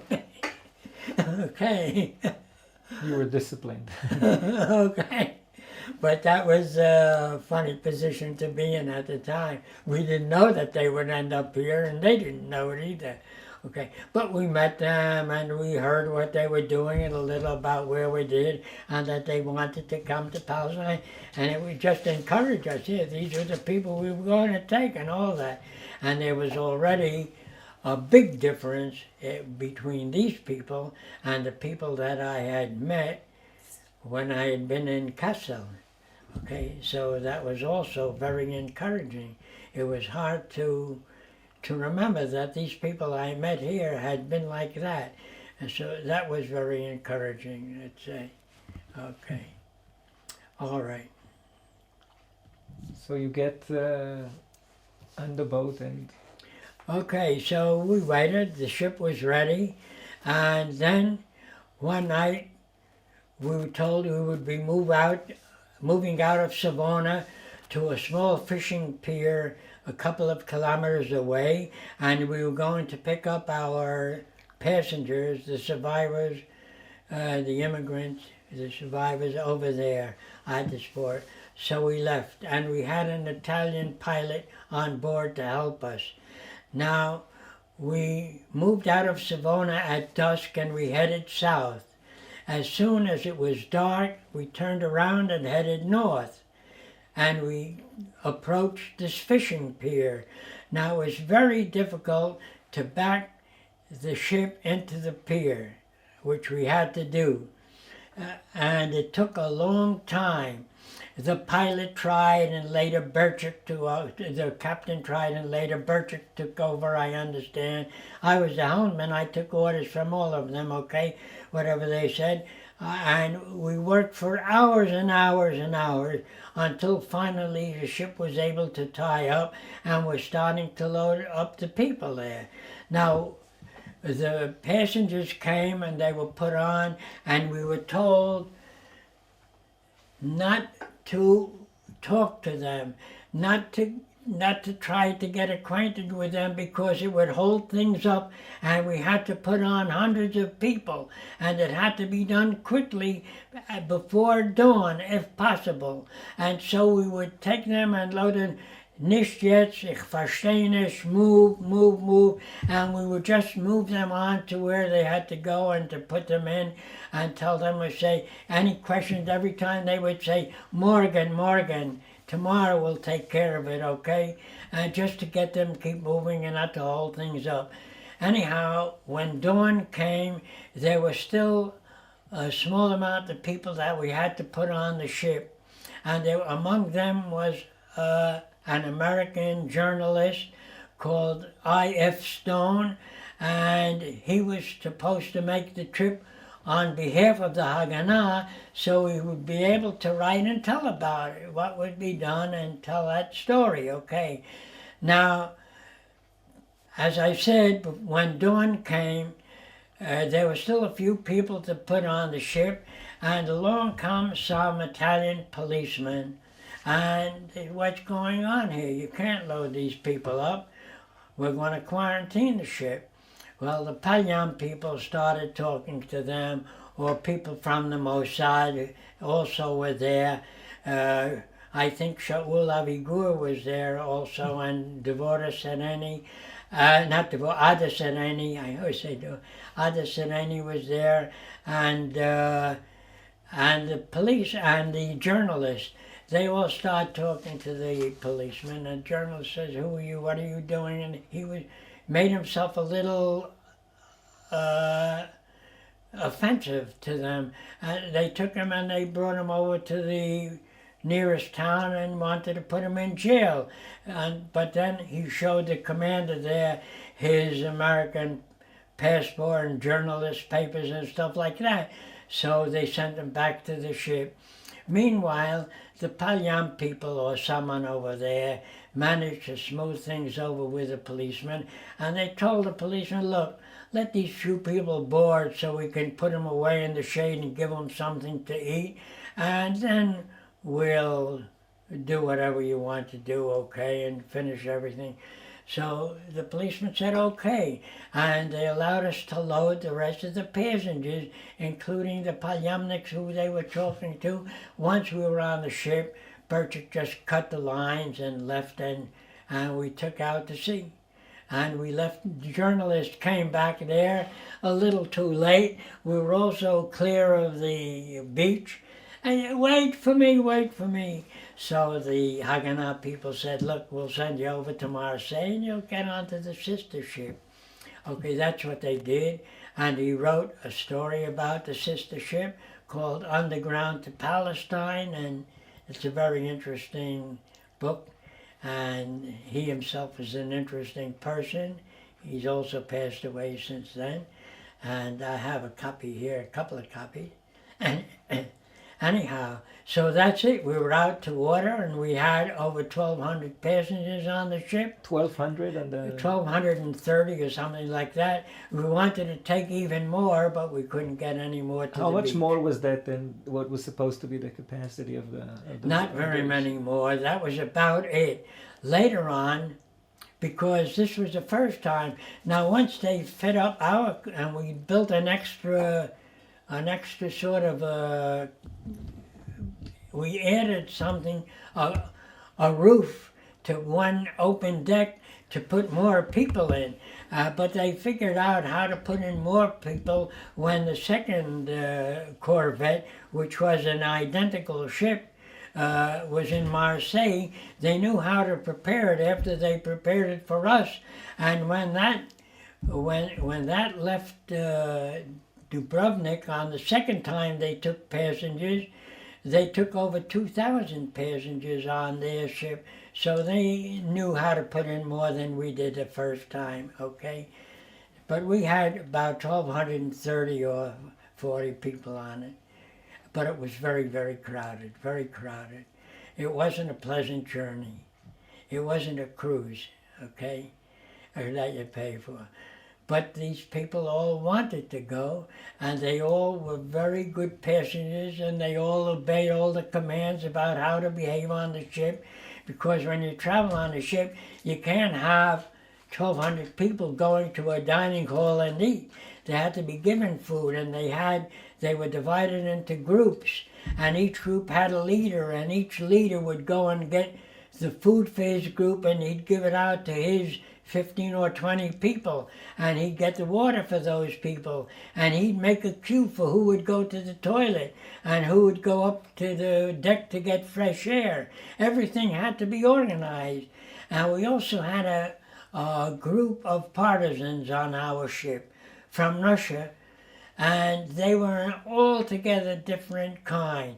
They were such a happy-go-lucky bunch. They took over managing the survivors for us. They could speak their language, and they knew how to handle them, and they could talk to them. And these 15 or so things did everything. They made it easy for the Haganah people, for the Palyan people who were supposed to take care of the ship, because they would help with the food and with the water and with making all these, with doing the duty, and to see that the people would do everything.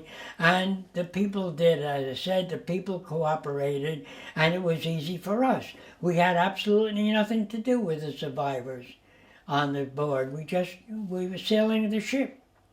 We would work our shift, and we would go to bed, and we didn't have a place in the ship to go to bed. We slept on the roof of the bridge. We slept in the open air. We had good weather, so that was no trouble.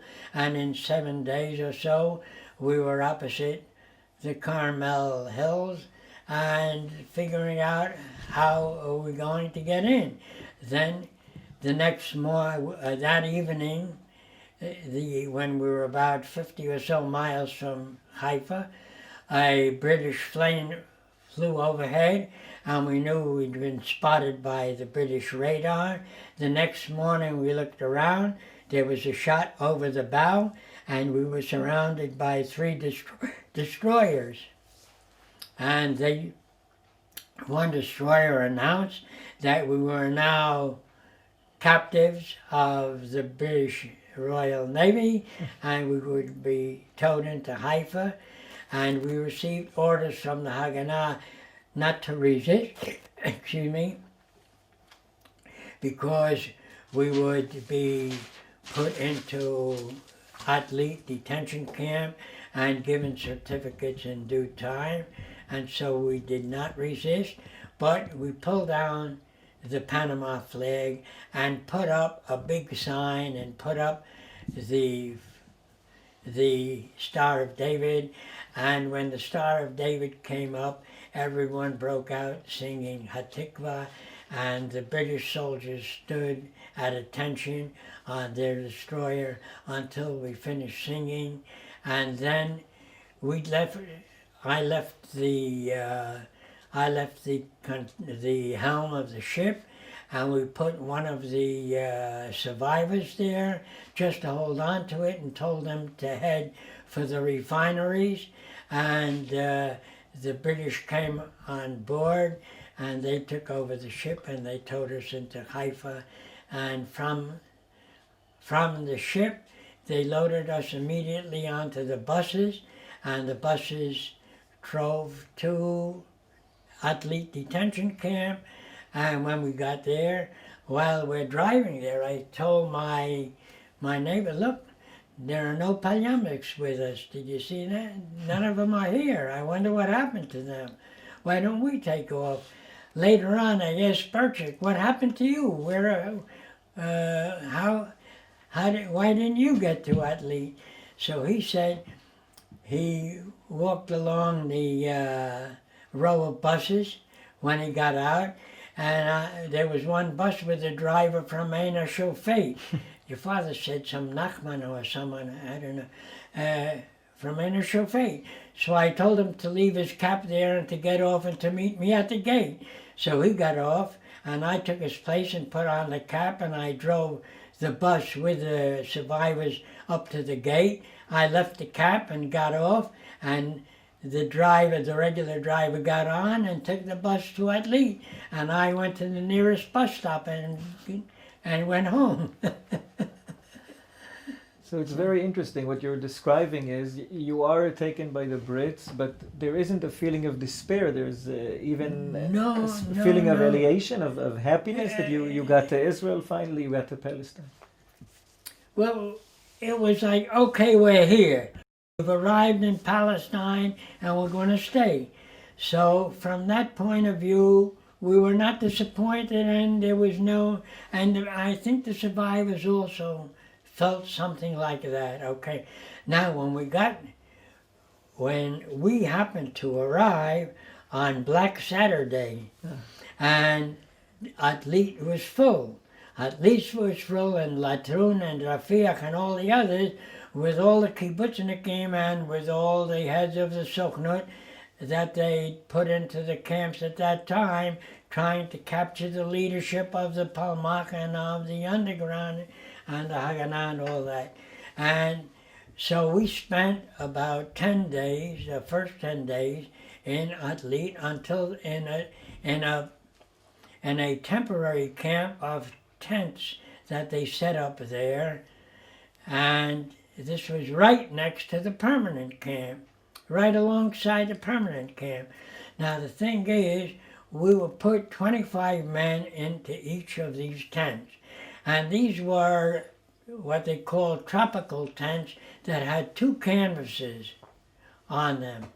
And when we got into our tent, 4 Shomrim and 21 survivors. On our ship, we had half Polish and half Italian and half Greek, and a couple of Italians on our ship. But our tent was all Greek. There were 21 Greeks because the Greeks and the Polish did not mix. We had 21 Greeks and 4 Shomrim in our tent. And the first thing that happened was the inner tent disappeared. Everyone there took out a knife or something and started to cut away at the canvas, and they took away pieces of canvas. We looked at them. What the hell are they doing? Well, after a time, look, they don't know. Maybe they're going to need. I asked them, said, look, maybe they need it for winter, for shoes or for something like that. They were just taking whatever they thought they might need. This is a year after they had left their labor camps or wherever they had been, and they still had certain traits that they couldn't get rid of once they were put behind barbed wire again. They were preparing for the future. They wouldn't know whether they're going to get more meals or more clothes or stuff like that. They weren't sure what would happen. They didn't. They were in a camp. The same barbed wire, double barbed wire with with towers at each corner with British soldiers there. They were fed and they weren't injured, and the police that were in the camp didn't hurt them or anything like that. They weren't threatened, and their meals came from the Jewish agency. They got everything, but they didn't know, okay? And we got our meals there while we were in the tent in mess kits. So each person got his portion in his plate, and he would later clean his own mess kit and keep it for the next time, okay? Now, when we got into the barracks, into the permanent camp, we were put in barracks where there are a number of people in each tent, and we ate in a dining hall, and the dining hall was fenced off. And here also, when we went to eat in the dining hall for the first time, we saw other traits that remained with them once they were in the camps, because we would eat at tables for 6 or 7, like this one over here, and in the middle there would be a basket with bread, with pieces of bread that was cut up. And when they would open the gate to go to eat, and people were waiting at the gates, they would stream in to the dining hall and surround it on all sides and go in through the doors and the windows and mob the tables, and everyone would grab a piece of bread. The first ones there would grab a piece of bread, and there was no bread left in the baskets, okay? And I guess the people who served them got used to that and knew that, because they would come along soon after and fill them up again. And we were all sitting there, and everyone would take another piece and start eating, okay? The first one they took was for next time, or who knows when they would need it, okay? But the first piece they would stow away, and they would only eat the second piece. And so that was very interesting, and of course made us think just what they had gone through, that such habits were so ingrained with them, because they say, and we saw people here in the kibbutz who had been in the camps, and how they would store food also when they were, okay. Did you have some interaction with them, with these Greek survivors? With these Greek Jews who were survivors, when you were in the camp with them, did you have some interaction with them? Did you talk to them, or did they? A little bit, and it seems that they were able to last because they were working at the ports and other things, and these were Saloniki, most of them, and they were really muscular, and they played very muscular games with each other, and and they would do boxing matches and stuff like that with each other. They were really tough guys. They were tough guys, and I guess they're the ones who ended up later in Yaffo, many of them, but they were very nice, and we got along with them very well, and they treated us very nicely. And they sort of fondled us, you know, because we were the sailors, and they knew we were the sailors, and they liked us, and so we got along very good with them. I didn't make any permanent friendships with any of them, unfortunately, but we did get along with them very well while we were there, okay.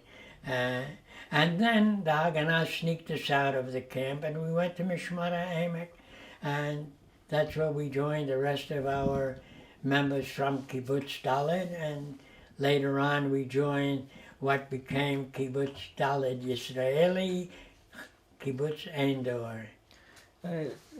At this point, do you want to take a little break to drink something? I'm okay if you want to. Are you sure that you... Yeah. מה? אני בעד לעשות הפסקה. לעשות הפסקה?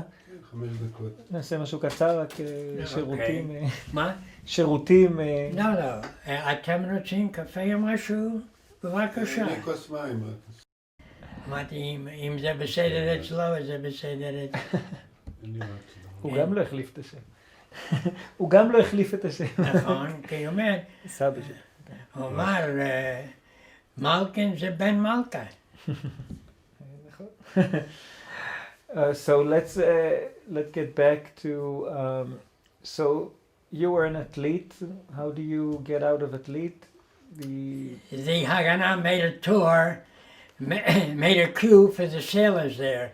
At first they got the captain and the first mate out after the first couple of days, and then they got some other officers out, whoever they had to, and the Palyam people had hid on the ship. Those besides Berchik who got off the way I said, they hid on the ship, and when the ship was empty and people from Solil Bonaire came to clean the ship, then they came out of their hiding place and they got off the ship with the people from Solil Bonaire, and they went out of the pier area with them, and they were out. But for the Haganah sailors like us, we'd wait a week or 2 weeks and the rest of the Habonim people would go. And then after 3 weeks, our turn came and we were told by the Haganah contact inside to unload bread that the next morning. So 4 of us went to unload the bread, which would come in a closed panel truck. And we would take the bread out in a big basket that 2 people had to carry off, and we would dump the bread out, and then we would take the basket and put it back into the truck and get into the truck with the basket, and the others closed the door behind us, and we were taken to the Carmelia Hotel in Haifa, which was the Palyam Transit Hotel, and we waited there till the next morning. The next morning we were given bus tickets to Mishmar HaEmek, and that's how we arrived at Mishmar HaEmek. Since then, אני בארץ. אחד בוגר לידס במחשבים ובמתמטיקה, והשני בוגר אקספורד. אז הוא חזר ללמוד, עכשיו הוא רוצה, החליט אחרי אקספורד שהוא רוצה להיות אדריכל, אז חזר ללמוד. Okay, so you are in Mishmar HaEmek, and then how do you join the rest of the people that will establish? אנחנו הגענו למשמר העמק, כפי שאני אמרתי, ביולי. English. Oh. We arrived in Mishmar HaEmek in July, sometime in July 1946, okay? And we had our choice of where we wanted to work, and I was asked if I wanted to work in Mispo and in growing fodder for the cattle, and I jumped at that with both hands, okay?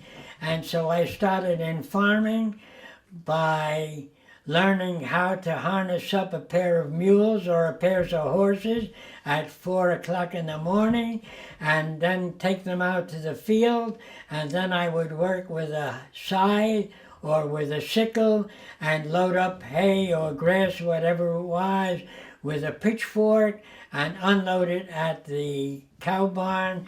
And that's how I started my life in farming, with 2 horsepower, 2 horses or 2 mules. And I ended up with a 200 horsepower John Deere. That's how I put it, okay? So anyhow, so that's how I started in farming in Mishmar HaEmek. And while we were there, we started negotiations with Kibbutz Artsy, the centralizing force of the movement, about where we should be and what we should do. Some of us wanted to make an independent kibbutz of our own, and others wanted to join another kibbutz. I wanted to be independent, but I was in the minority, as has often happened to me, and the majority decided that we join Kibbutz Daled Yisraeli. So shortly after that, in May of 1947, we moved from Mishmar HaEmek to Nachlat Yehuda, where Kibbutz Daled was, Israeli, and we moved into whatever quarters we had for them, which were no good at all. And I was made a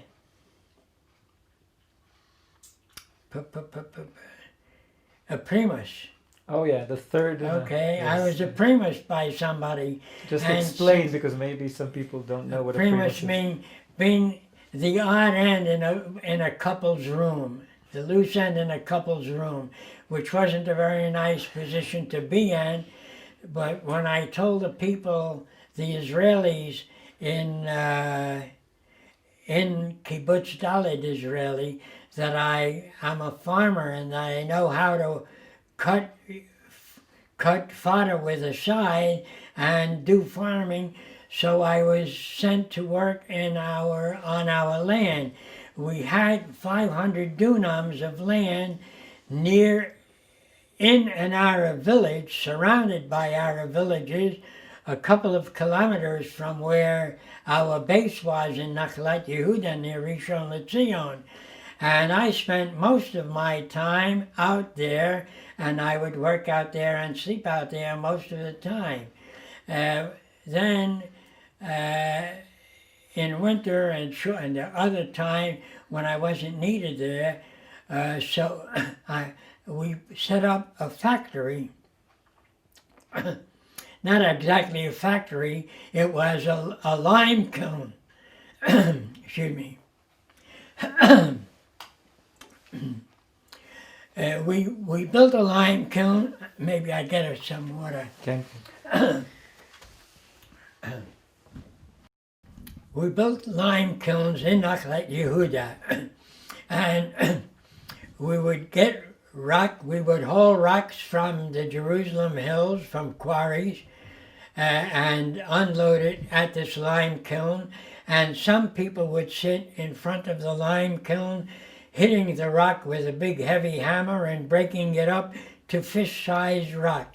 Others, this rock would be built into a conveyor which would carry the rock to the top of the kiln, which was about 3.5, 4 meters high, and filled with a stone, and the stone would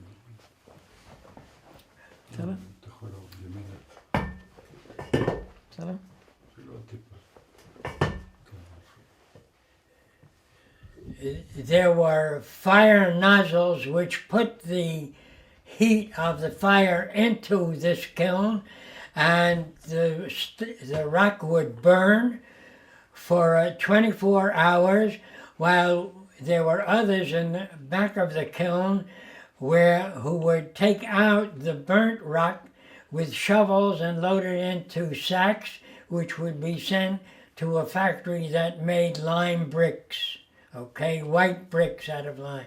I don't know if they make them anymore, but there was a place like that in Rishon. And that was a job that I usually had when I went to work in the lime kiln.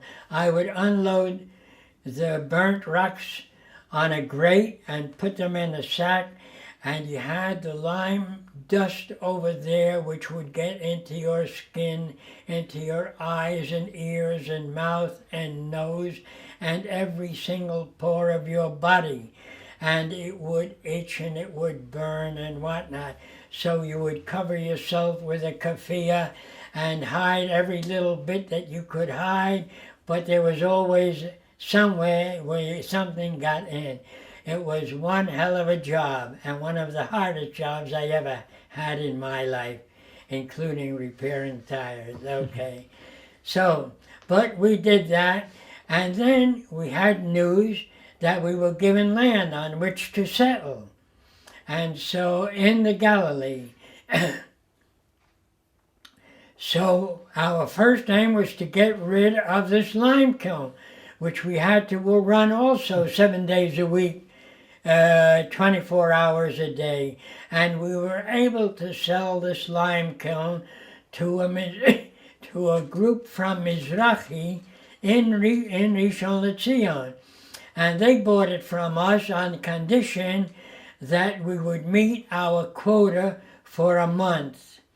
Well, for that month, we just worked our ass off to hold on to that quota and to meet that quota and to get rid of this dirty lime kiln and get it off our hand.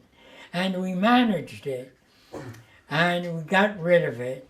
But I had to work an extra time with these people from Mizrahi and to show them how to do the job, okay? So I stayed on a few weeks longer teaching them, and it became theirs, and I moved up to Tira,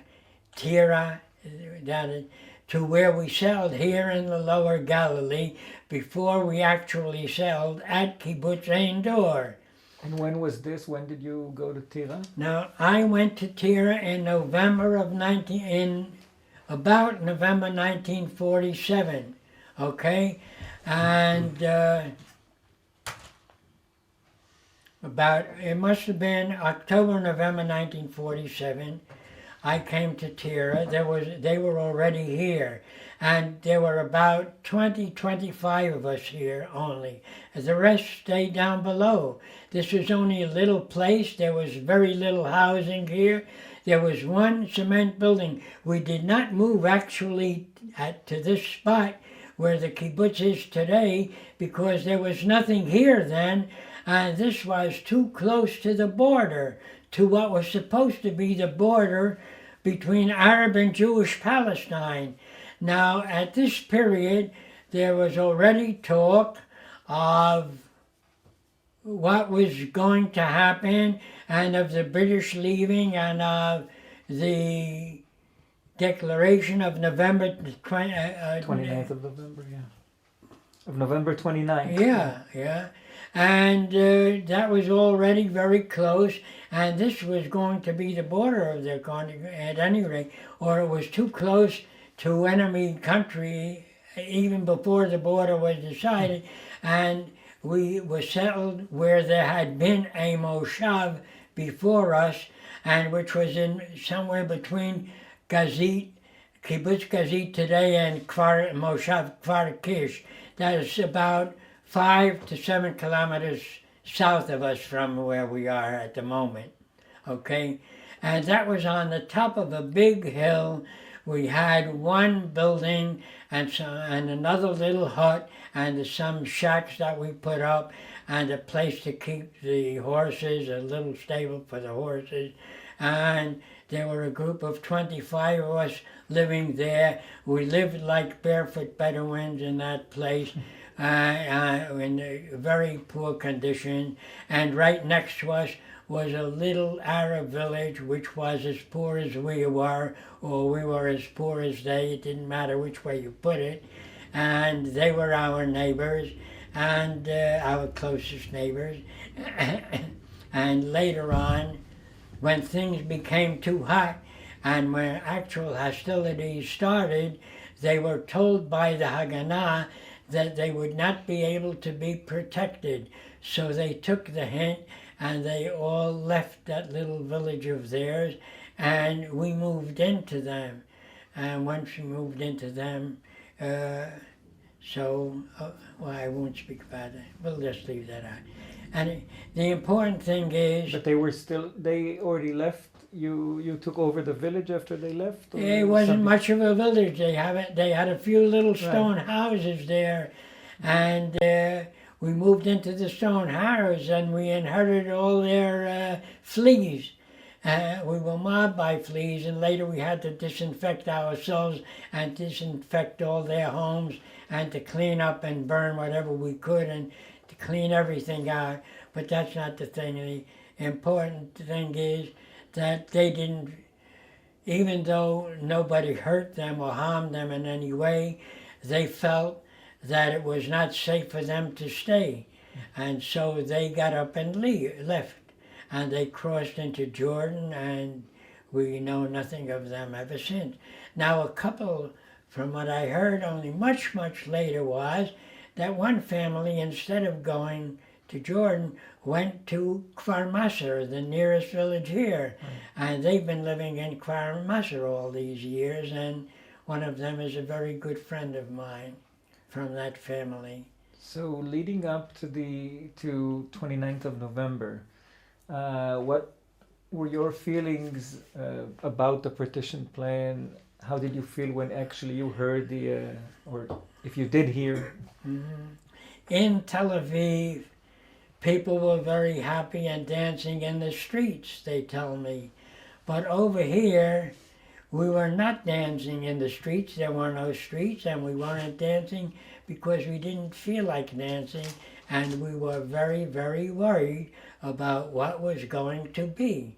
We were surrounded by Arabs on all sides. We did not know what decision they would take. We knew some villages were hostile, and we knew some villages were not. And we didn't know how things would end once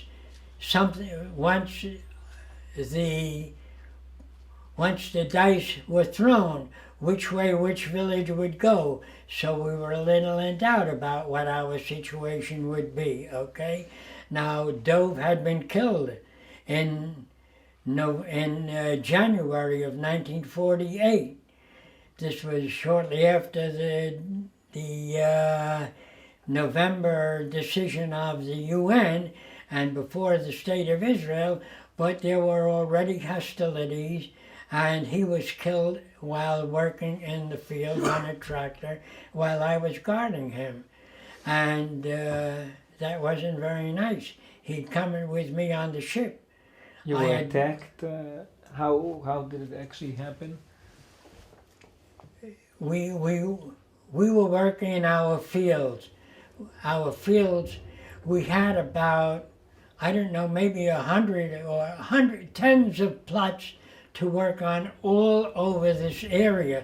There would be a plot of field that was ours, and next to it another plot, and then another field of ours. And they were all different sizes and different shapes. And now this field we were working in at the time was about 50 meters wide and 1,500 meters long. It went from one side of a hill over to another side of a hill like that. And we had 2 tractors working on this field. We were almost at the end of the job. One tractor was closing the end of the field. Wheel tractor was closing the end of the field, and a Hungarian fellow from the Hungarian movement in our kibbutz, Zalman Kadar, was working on that tractor, and David Solomon, who we spoke about before, was guarding him, and Dov Zellerman was working on a tractor doing the length of the field, and I was guarding him. Now, we started out at about the same time, and I was on foot and he was on the tractor, and his tractor went a little faster than me.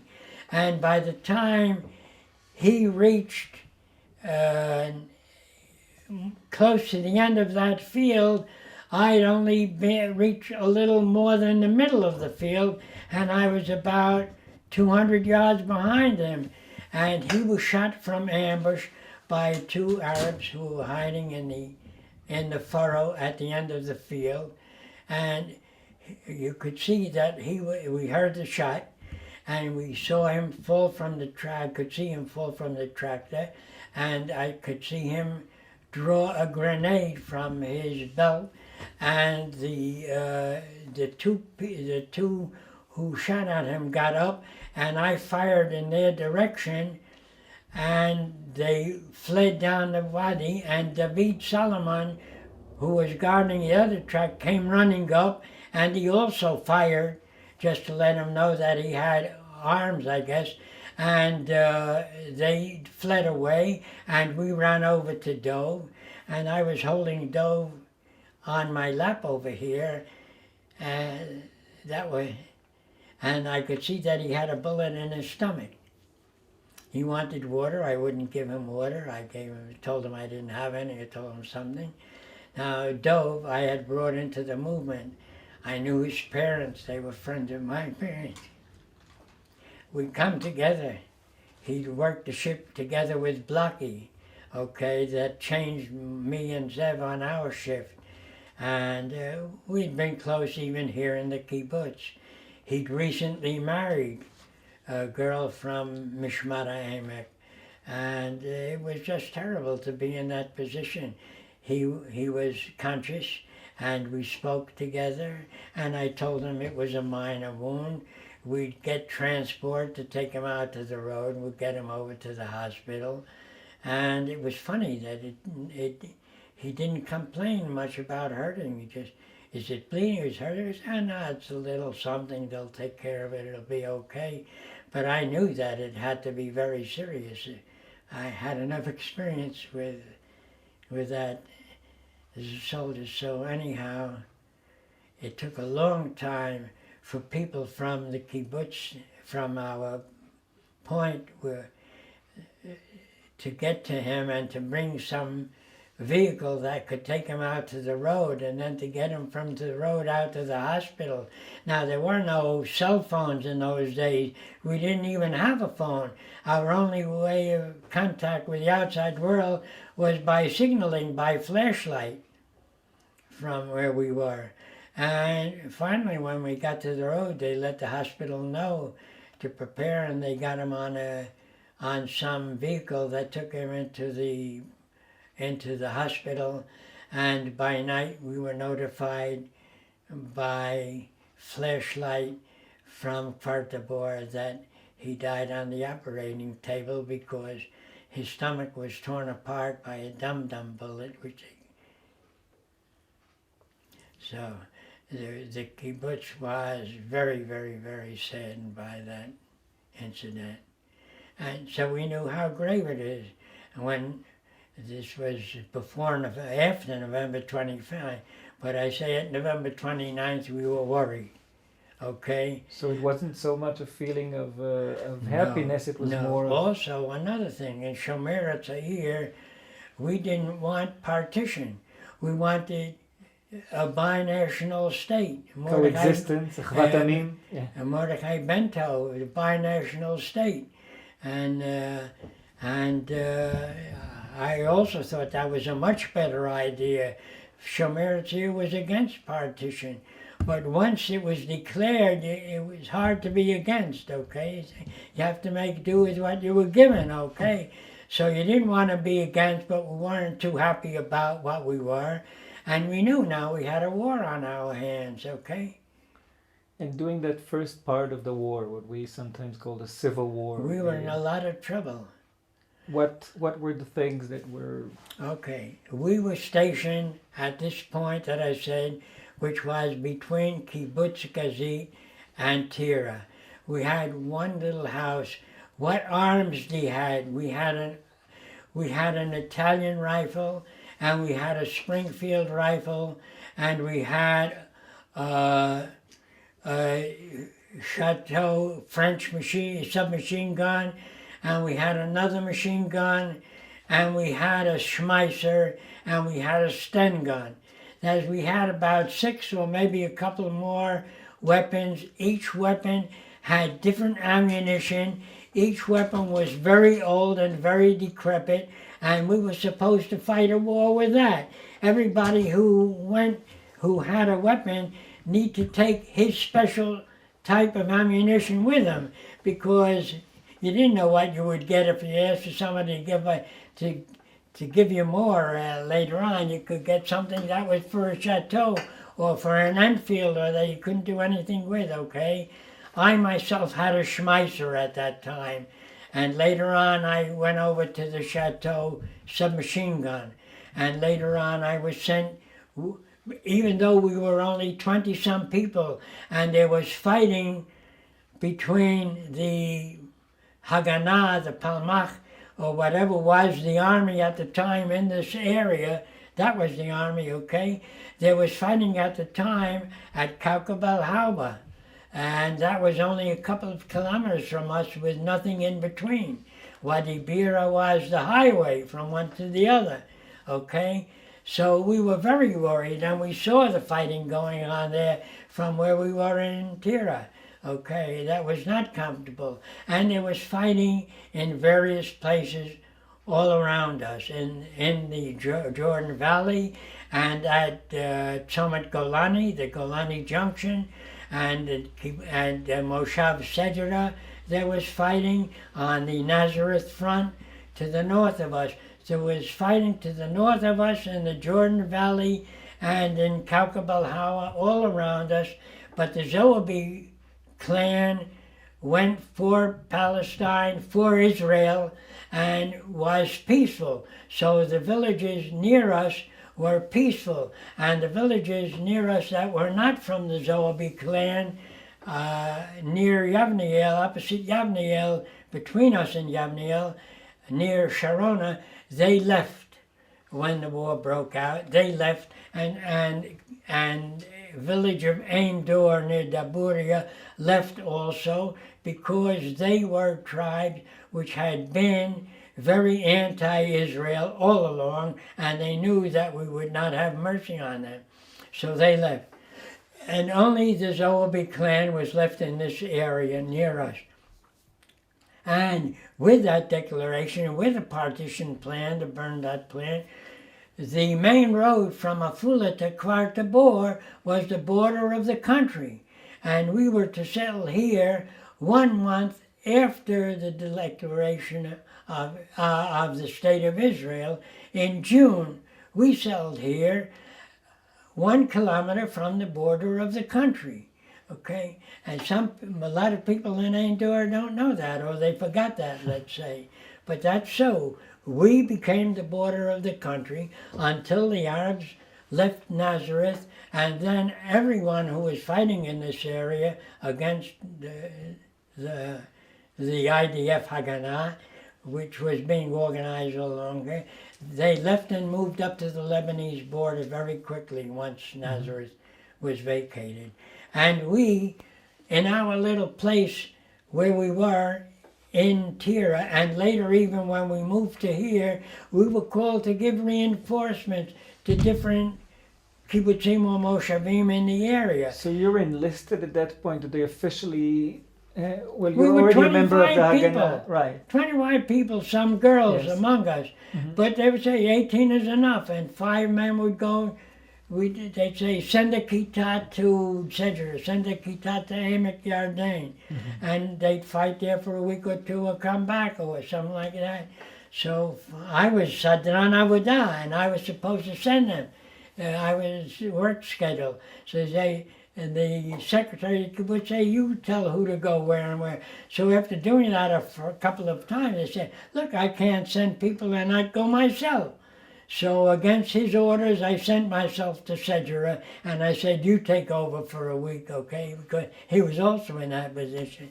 Okay, so I left him here and I went to Sedgera. And did you take part in the fighting there? I took part in the fighting at Sedgera. Yes, can you maybe say a few words about that? There's not really very much to tell. We would, you could only travel on the road between Afula and Summit Golani by armored car. No private cars would go during the day by themselves, or you would go in a convoy with protection at the same time, before and after and in the middle. They would make convoys, and mostly you'd go by convoy at night. And that also was done with a little danger because the road was bombed several times and blown up. And people were killed on this road, there's no doubt. And I often, besides being in Sedgera, I often acted as second driver or driver. And if you travel that road, it was always, you had to be in an armored vehicle, and we'd have an armored truck, and we'd go in our armored truck if we went anywhere in order to be protected. And it was a hell of a ride, riding an armored truck. It's not fun, okay, driving it or riding in it in any way. And when I was when we went to Sedgera, we were called up a kitah and asked to send a kitah. So we gathered in Kfar Tabor and waited for nighttime.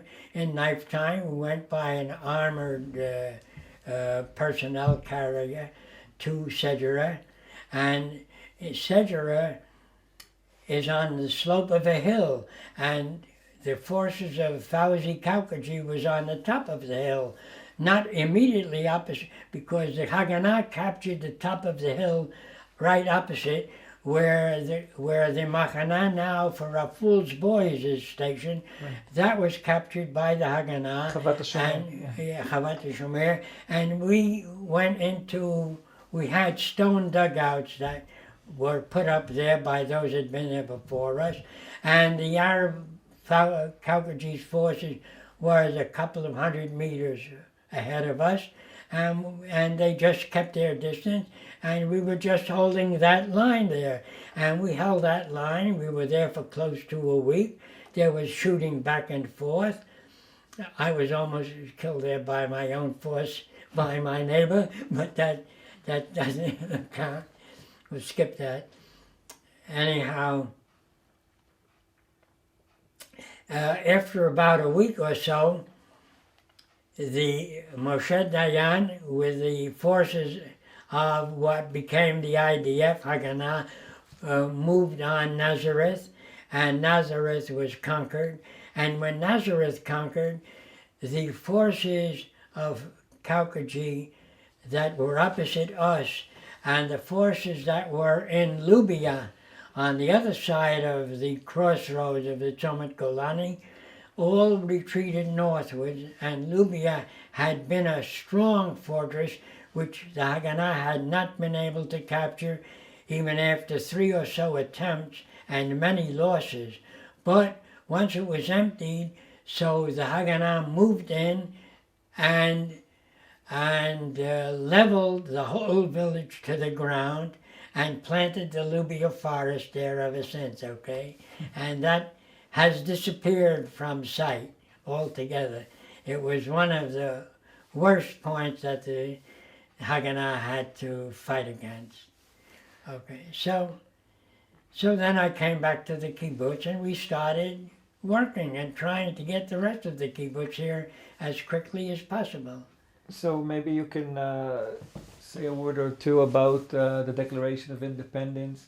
About the Declaration of Independence in May of '48. So in 1948, while people were dancing, we were sitting in a little building by light of lamp where we were, 20 or so young men and women with this huge amount of arms that I described, a German Schmeisser and then a Palestinian, an Israeli Sten, and an American Enfield, a Springfield or Enfield, I don't know which it was right now, I don't remember exactly, and what else did you, and an Italian rifle that was maybe 50 or 100 years old, I don't know, something like that. And we were very worried now, how are we to protect ourselves and what's going to be? And what if we're attacked? And we had, I have to describe our life in a place like this. Here we were about 20 or so people. What did we have to do over here? A couple of the girls that we had here, they were here to feed us and to wash clothes and stuff like that, or to take care of that, or do both. And to sew sacks that we kept seed in, okay? Now, what did the rest of us do? We had one group who would stand watch by night to see that we were not attacked by night. There was another group that would stand watch on the little point we were at itself, and we would send a group out to do stone clearing.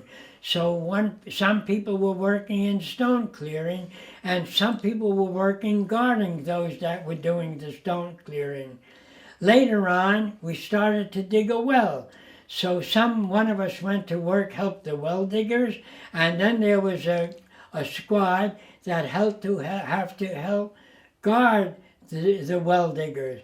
So you were guarding the well diggers by day, you were guarding the stone clearers by day, and you were guarding the kibbutz by night, and you would change from one guard duty to another, and if you were lucky, you were able to do stone clearing, okay? So that is if you were lucky. And then every 3 weeks or every month or so, you would get the vacation of a few days and be able to go down to Nachlat Yehuda near Rishon and to visit your wife or girlfriend or friends or your chaverim there. Were you already married at the time? No, I was still single. I had a girlfriend when I went to the army. And when I went to the army, we said goodbye to each other, and then we separated. And I did not have another girlfriend until years later, because, well,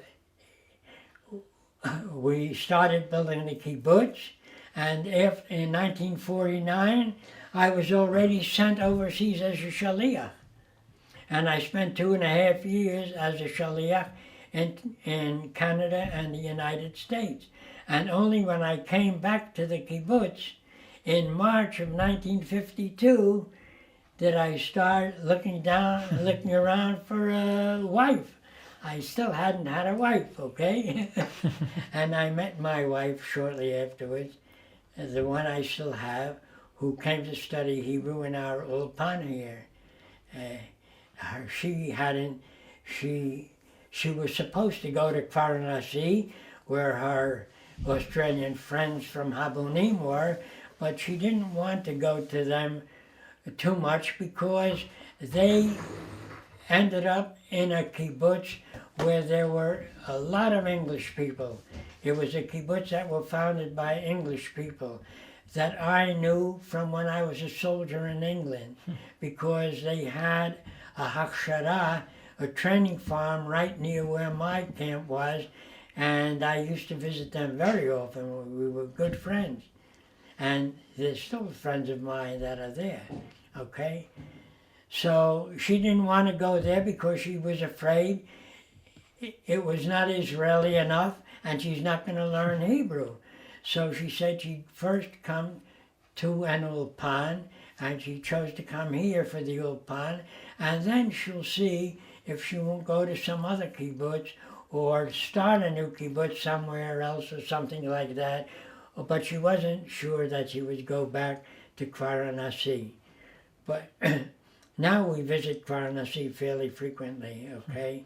Because her friends are there and mine, and her friends are now my friends also. So let's go back to, is there any significant change after the Arab invasion and when the second part of the war starts, or it doesn't really affect you in Endor? Well, you're still not in Endor in the beginning, but in June already you are in Endor. Do you feel any change? The fact that it's now a full-blown war with the Arab armies invading, does it affect you directly, or? Well, things were very tight here, and I won't go into the war itself more than I described all over the country. Right. I don't have to do that anyone do in other places. We later, as soon as possible, and even while the fighting was going on in other places, and we had soldiers in other places, and we even had losses in other places, so still our main effort became building the new kibbutz, and I devoted very much of my time. We were all young, and we would all work from dawn to dark at what we were doing, and working and building the kibbutz was really the center of our life. And at that time, of course, you went to the army, but the reserve duty wasn't even organized until after the war was over and things started to become normal. So once we didn't have to go to fighting, or I wasn't called up again, and don't forget I wasn't so young even anymore either. So I put my effort into working, and we had other people who were in the army, and we had other people who were still in the Palyam at the time, in the Palmach, and things like that. So that's where I spent my work, my thoughts and whatnot. And I only had a year to do so, because I say 1949, the war was over, and here we were in a place which was very new and very empty and very primitive yet. What was there here in 1949? How many buildings we had? Very, very little. Hi, this is my Australian wife. She's Michal's teacher. Yeah, she taught Michal Omanut. Okay. Hey, now that they have a picture of you, you can walk away and let me finish my story. Okay, I can sit here. You're going to be in the picture all the time, okay? You're being photographed all the time, okay?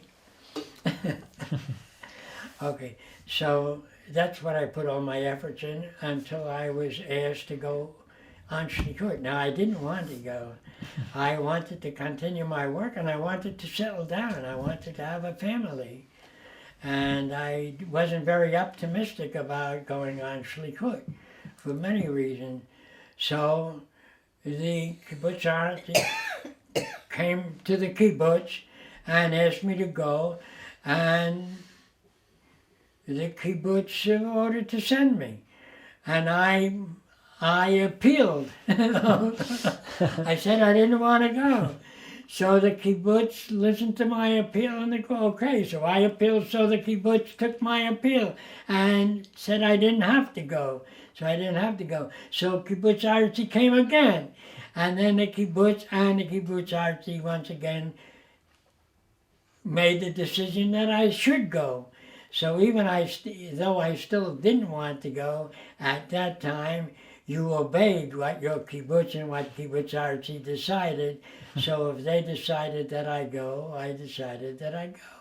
And they wanted me because I had an American passport, and they wanted me to go to Canada, where even a birth certificate was good enough to get across the border one way or another. Okay? And so I went on Shlichut in November 1949. Actually, I already had an appointment to go to officer candidate, to officers course, and I didn't go to the officers course because I went to the Shlichut. That is the Haganah. I went to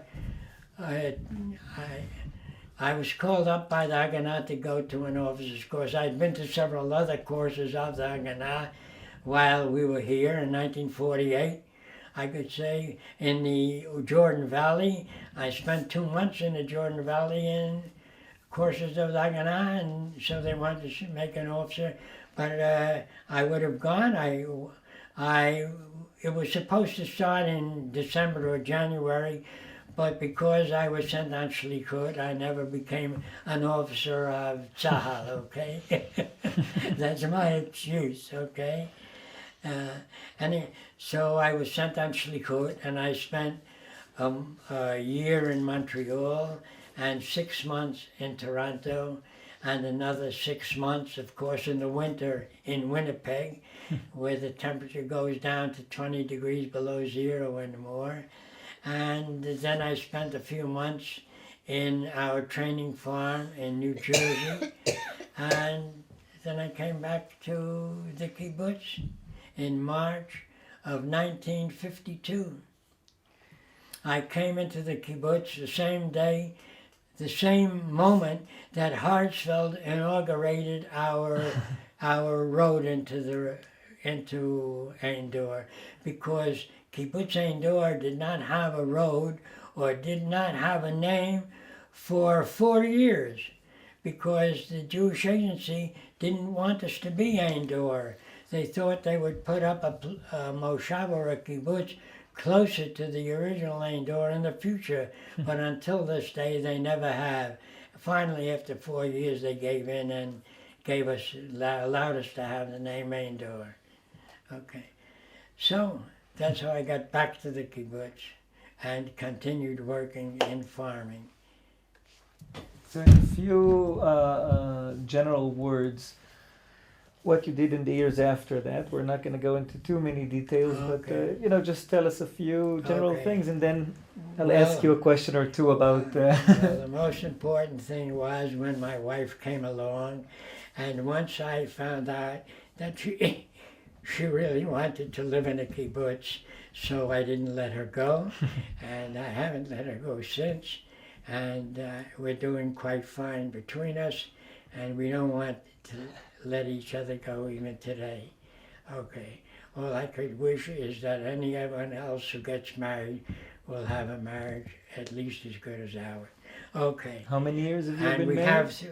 we're married 58 years, going on 59. Okay, during this time we had 3 children, a girl and 2 boys, each of whom went their own way. They all grew up here, they all did Shana Shlishit, 3rd year, and they all did IDF duty, active IDF duty, and honorably, and they all went their way afterwards. They're all married, happily married, and we have 13 grandchildren, and they are all have also gone their own way. Some are religious, some are not. Even some of my religious son's children are not religious, but he has three girls that we enjoy very much, and 3 boys, each who have gone their own way, and we also have 7 boys and 6 girls, and we're very happy with them. And we wish them all well in whatever they would want to do with their future. We decided ours and they'll decide theirs. Okay. Now in the kibbutz I continue to work in farming and in cotton, as I've said a number of times. And cotton became my specialty. I did so many things in cotton besides starting it and growing it in Indore for a number of years. I was a gin manager, and I was the what a person in the States would call the president of the cotton growers of Israel, and on the cotton board, and sold and bought cotton for Israel, etc. And I'm also a cotton classer. Besides cotton, as so far as the kibbutz is concerned, I have also been a very orthodox kibbutznik and a strong supporter of the traditional collective type of kibbutz, and was a strong proponent of the collective kibbutz in our argument against those who wanted to make the kibbutz, to privatize the kibbutz, okay? In the end, I guess I was not a good enough arguer or convincer, and 75% of the members of this kibbutz who voted, and almost everybody voted, decided that we should privatize. And so, as a loyal kibbutznik, I had to accept the decision of the majority and to make my peace with that. And I've done so, and I do not like to hold grudges or to look at the past. I've also tried to keep a positive attitude and to live my life under this new regime, shall we call it, to the best of my possibility, and I believe done so. Since at the ripe age of 80 years old, I opened up my first bank account, and I tried to see that it does not get too large, and I try to spend my money as best as I can and not save for the future, because my future is behind me and the present is my only worry. My present is my only worry. I could say that a number of times, and I think other older people should remember that also. And we try to live comfortably and as happily as possible. And if you have a choice between roll or bread, choose the roll, and between roll and cake, choose the cake. And don't live to live 100 or 200 or 300. Live so that you're happy and comfortable for as long as you can.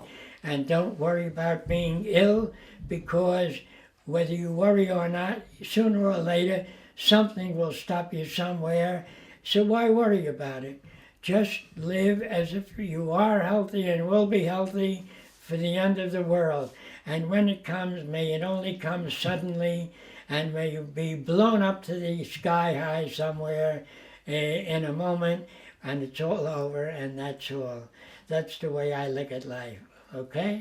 That's wonderful.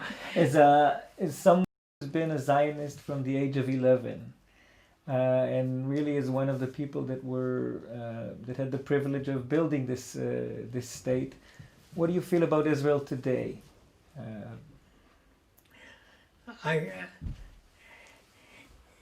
In many ways, it is much worse, and in many ways, it's much better.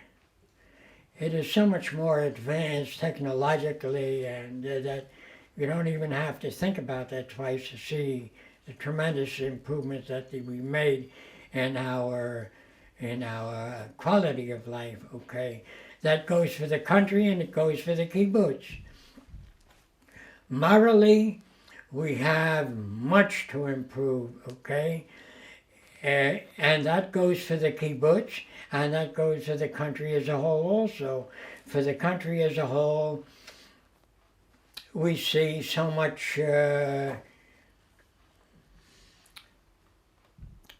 there's so much crime in general, and the moral standards of our leaders of all parties is not always what it should be, and that we see by what is happening at the present, what's happened in the past, and I'm afraid it will also happen in the future with too many of our people who are leaders, be it in federal government or in civil government, in town, municipal government, and in all walks of civil life. And that is very unfortunate. Unfortunately, in the kibbutz, you do not have quite the same moral standard, and people are much more selfish in many ways. At first, it was against the whole aim of the kibbutz, but now the aim of the kibbutz is that each should work for his own common good, and that is put first, and the good of the collective is put second, behind the private good. And that also is not always a very positive thing, but I try to make it as positive as I can, and I do not look at the members of my kibbutz, whether they voted for or against changing privatization. I try to look at every person as an individual. Are they a good, positive individual in my eyes or not? And that's what I judge them by, and not by whether they judge for privatization or not. I try to keep those things separate. I want to mention one other thing. When I was young, I wanted a binational state.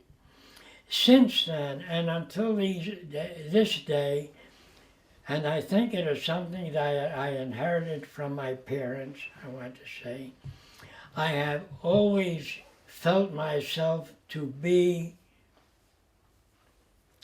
as non-sectarian, or what do you call it? Nationalistic, partisan. I'll try to find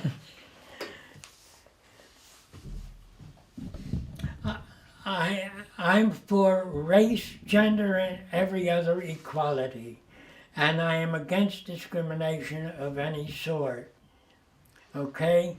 And I try to regard Arabs, those who live in this vicinity and that I've gotten to know, and any person I meet, Arab, Jew, black, white, or whatever, as an individual, and I try to judge an individual by his actions, not by his beliefs or by his dogmas, but by what he does and how he treats other people.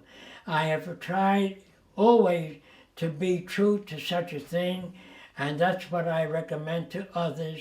I am against fanaticism, be it Arab or be it Jewish, and I am against religious extremism. I myself am not religious. I do not like the dogma of religious institutions. What a person wants to be individually, I don't give a damn about. He could be whatever we want.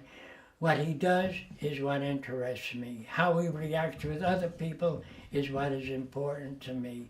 And that, I think, is more or less where I stand in life. So maybe just for parting words, what, if you have something, looking towards the future of this country, of this place, what is one thing that you wish for?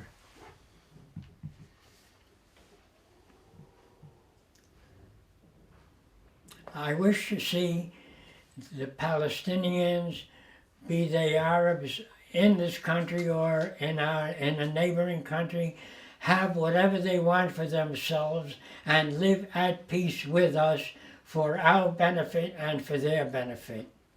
That's what I would like most for the future to be. That army should be superfluous. Thank you. And I have a question. What is your secret for being so fit? Luck. You need a lot of luck. That's the most important thing. Everything else is secondary. Some with people diet, that's a lot of baloney. Mentally think positive. But most of all, you just need luck. That's all I can say. I don't know why some of my very good friends are in their grave and I can still walk around, and others are so immobile even if they're still alive, or others go mentally before others and I'm still somewhat mentally active, and just luck, just luck. Maybe it's love. Maybe love. Love helps, but it's, yeah. Still luck. Okay. Love helps. Thank you. תודה רבה.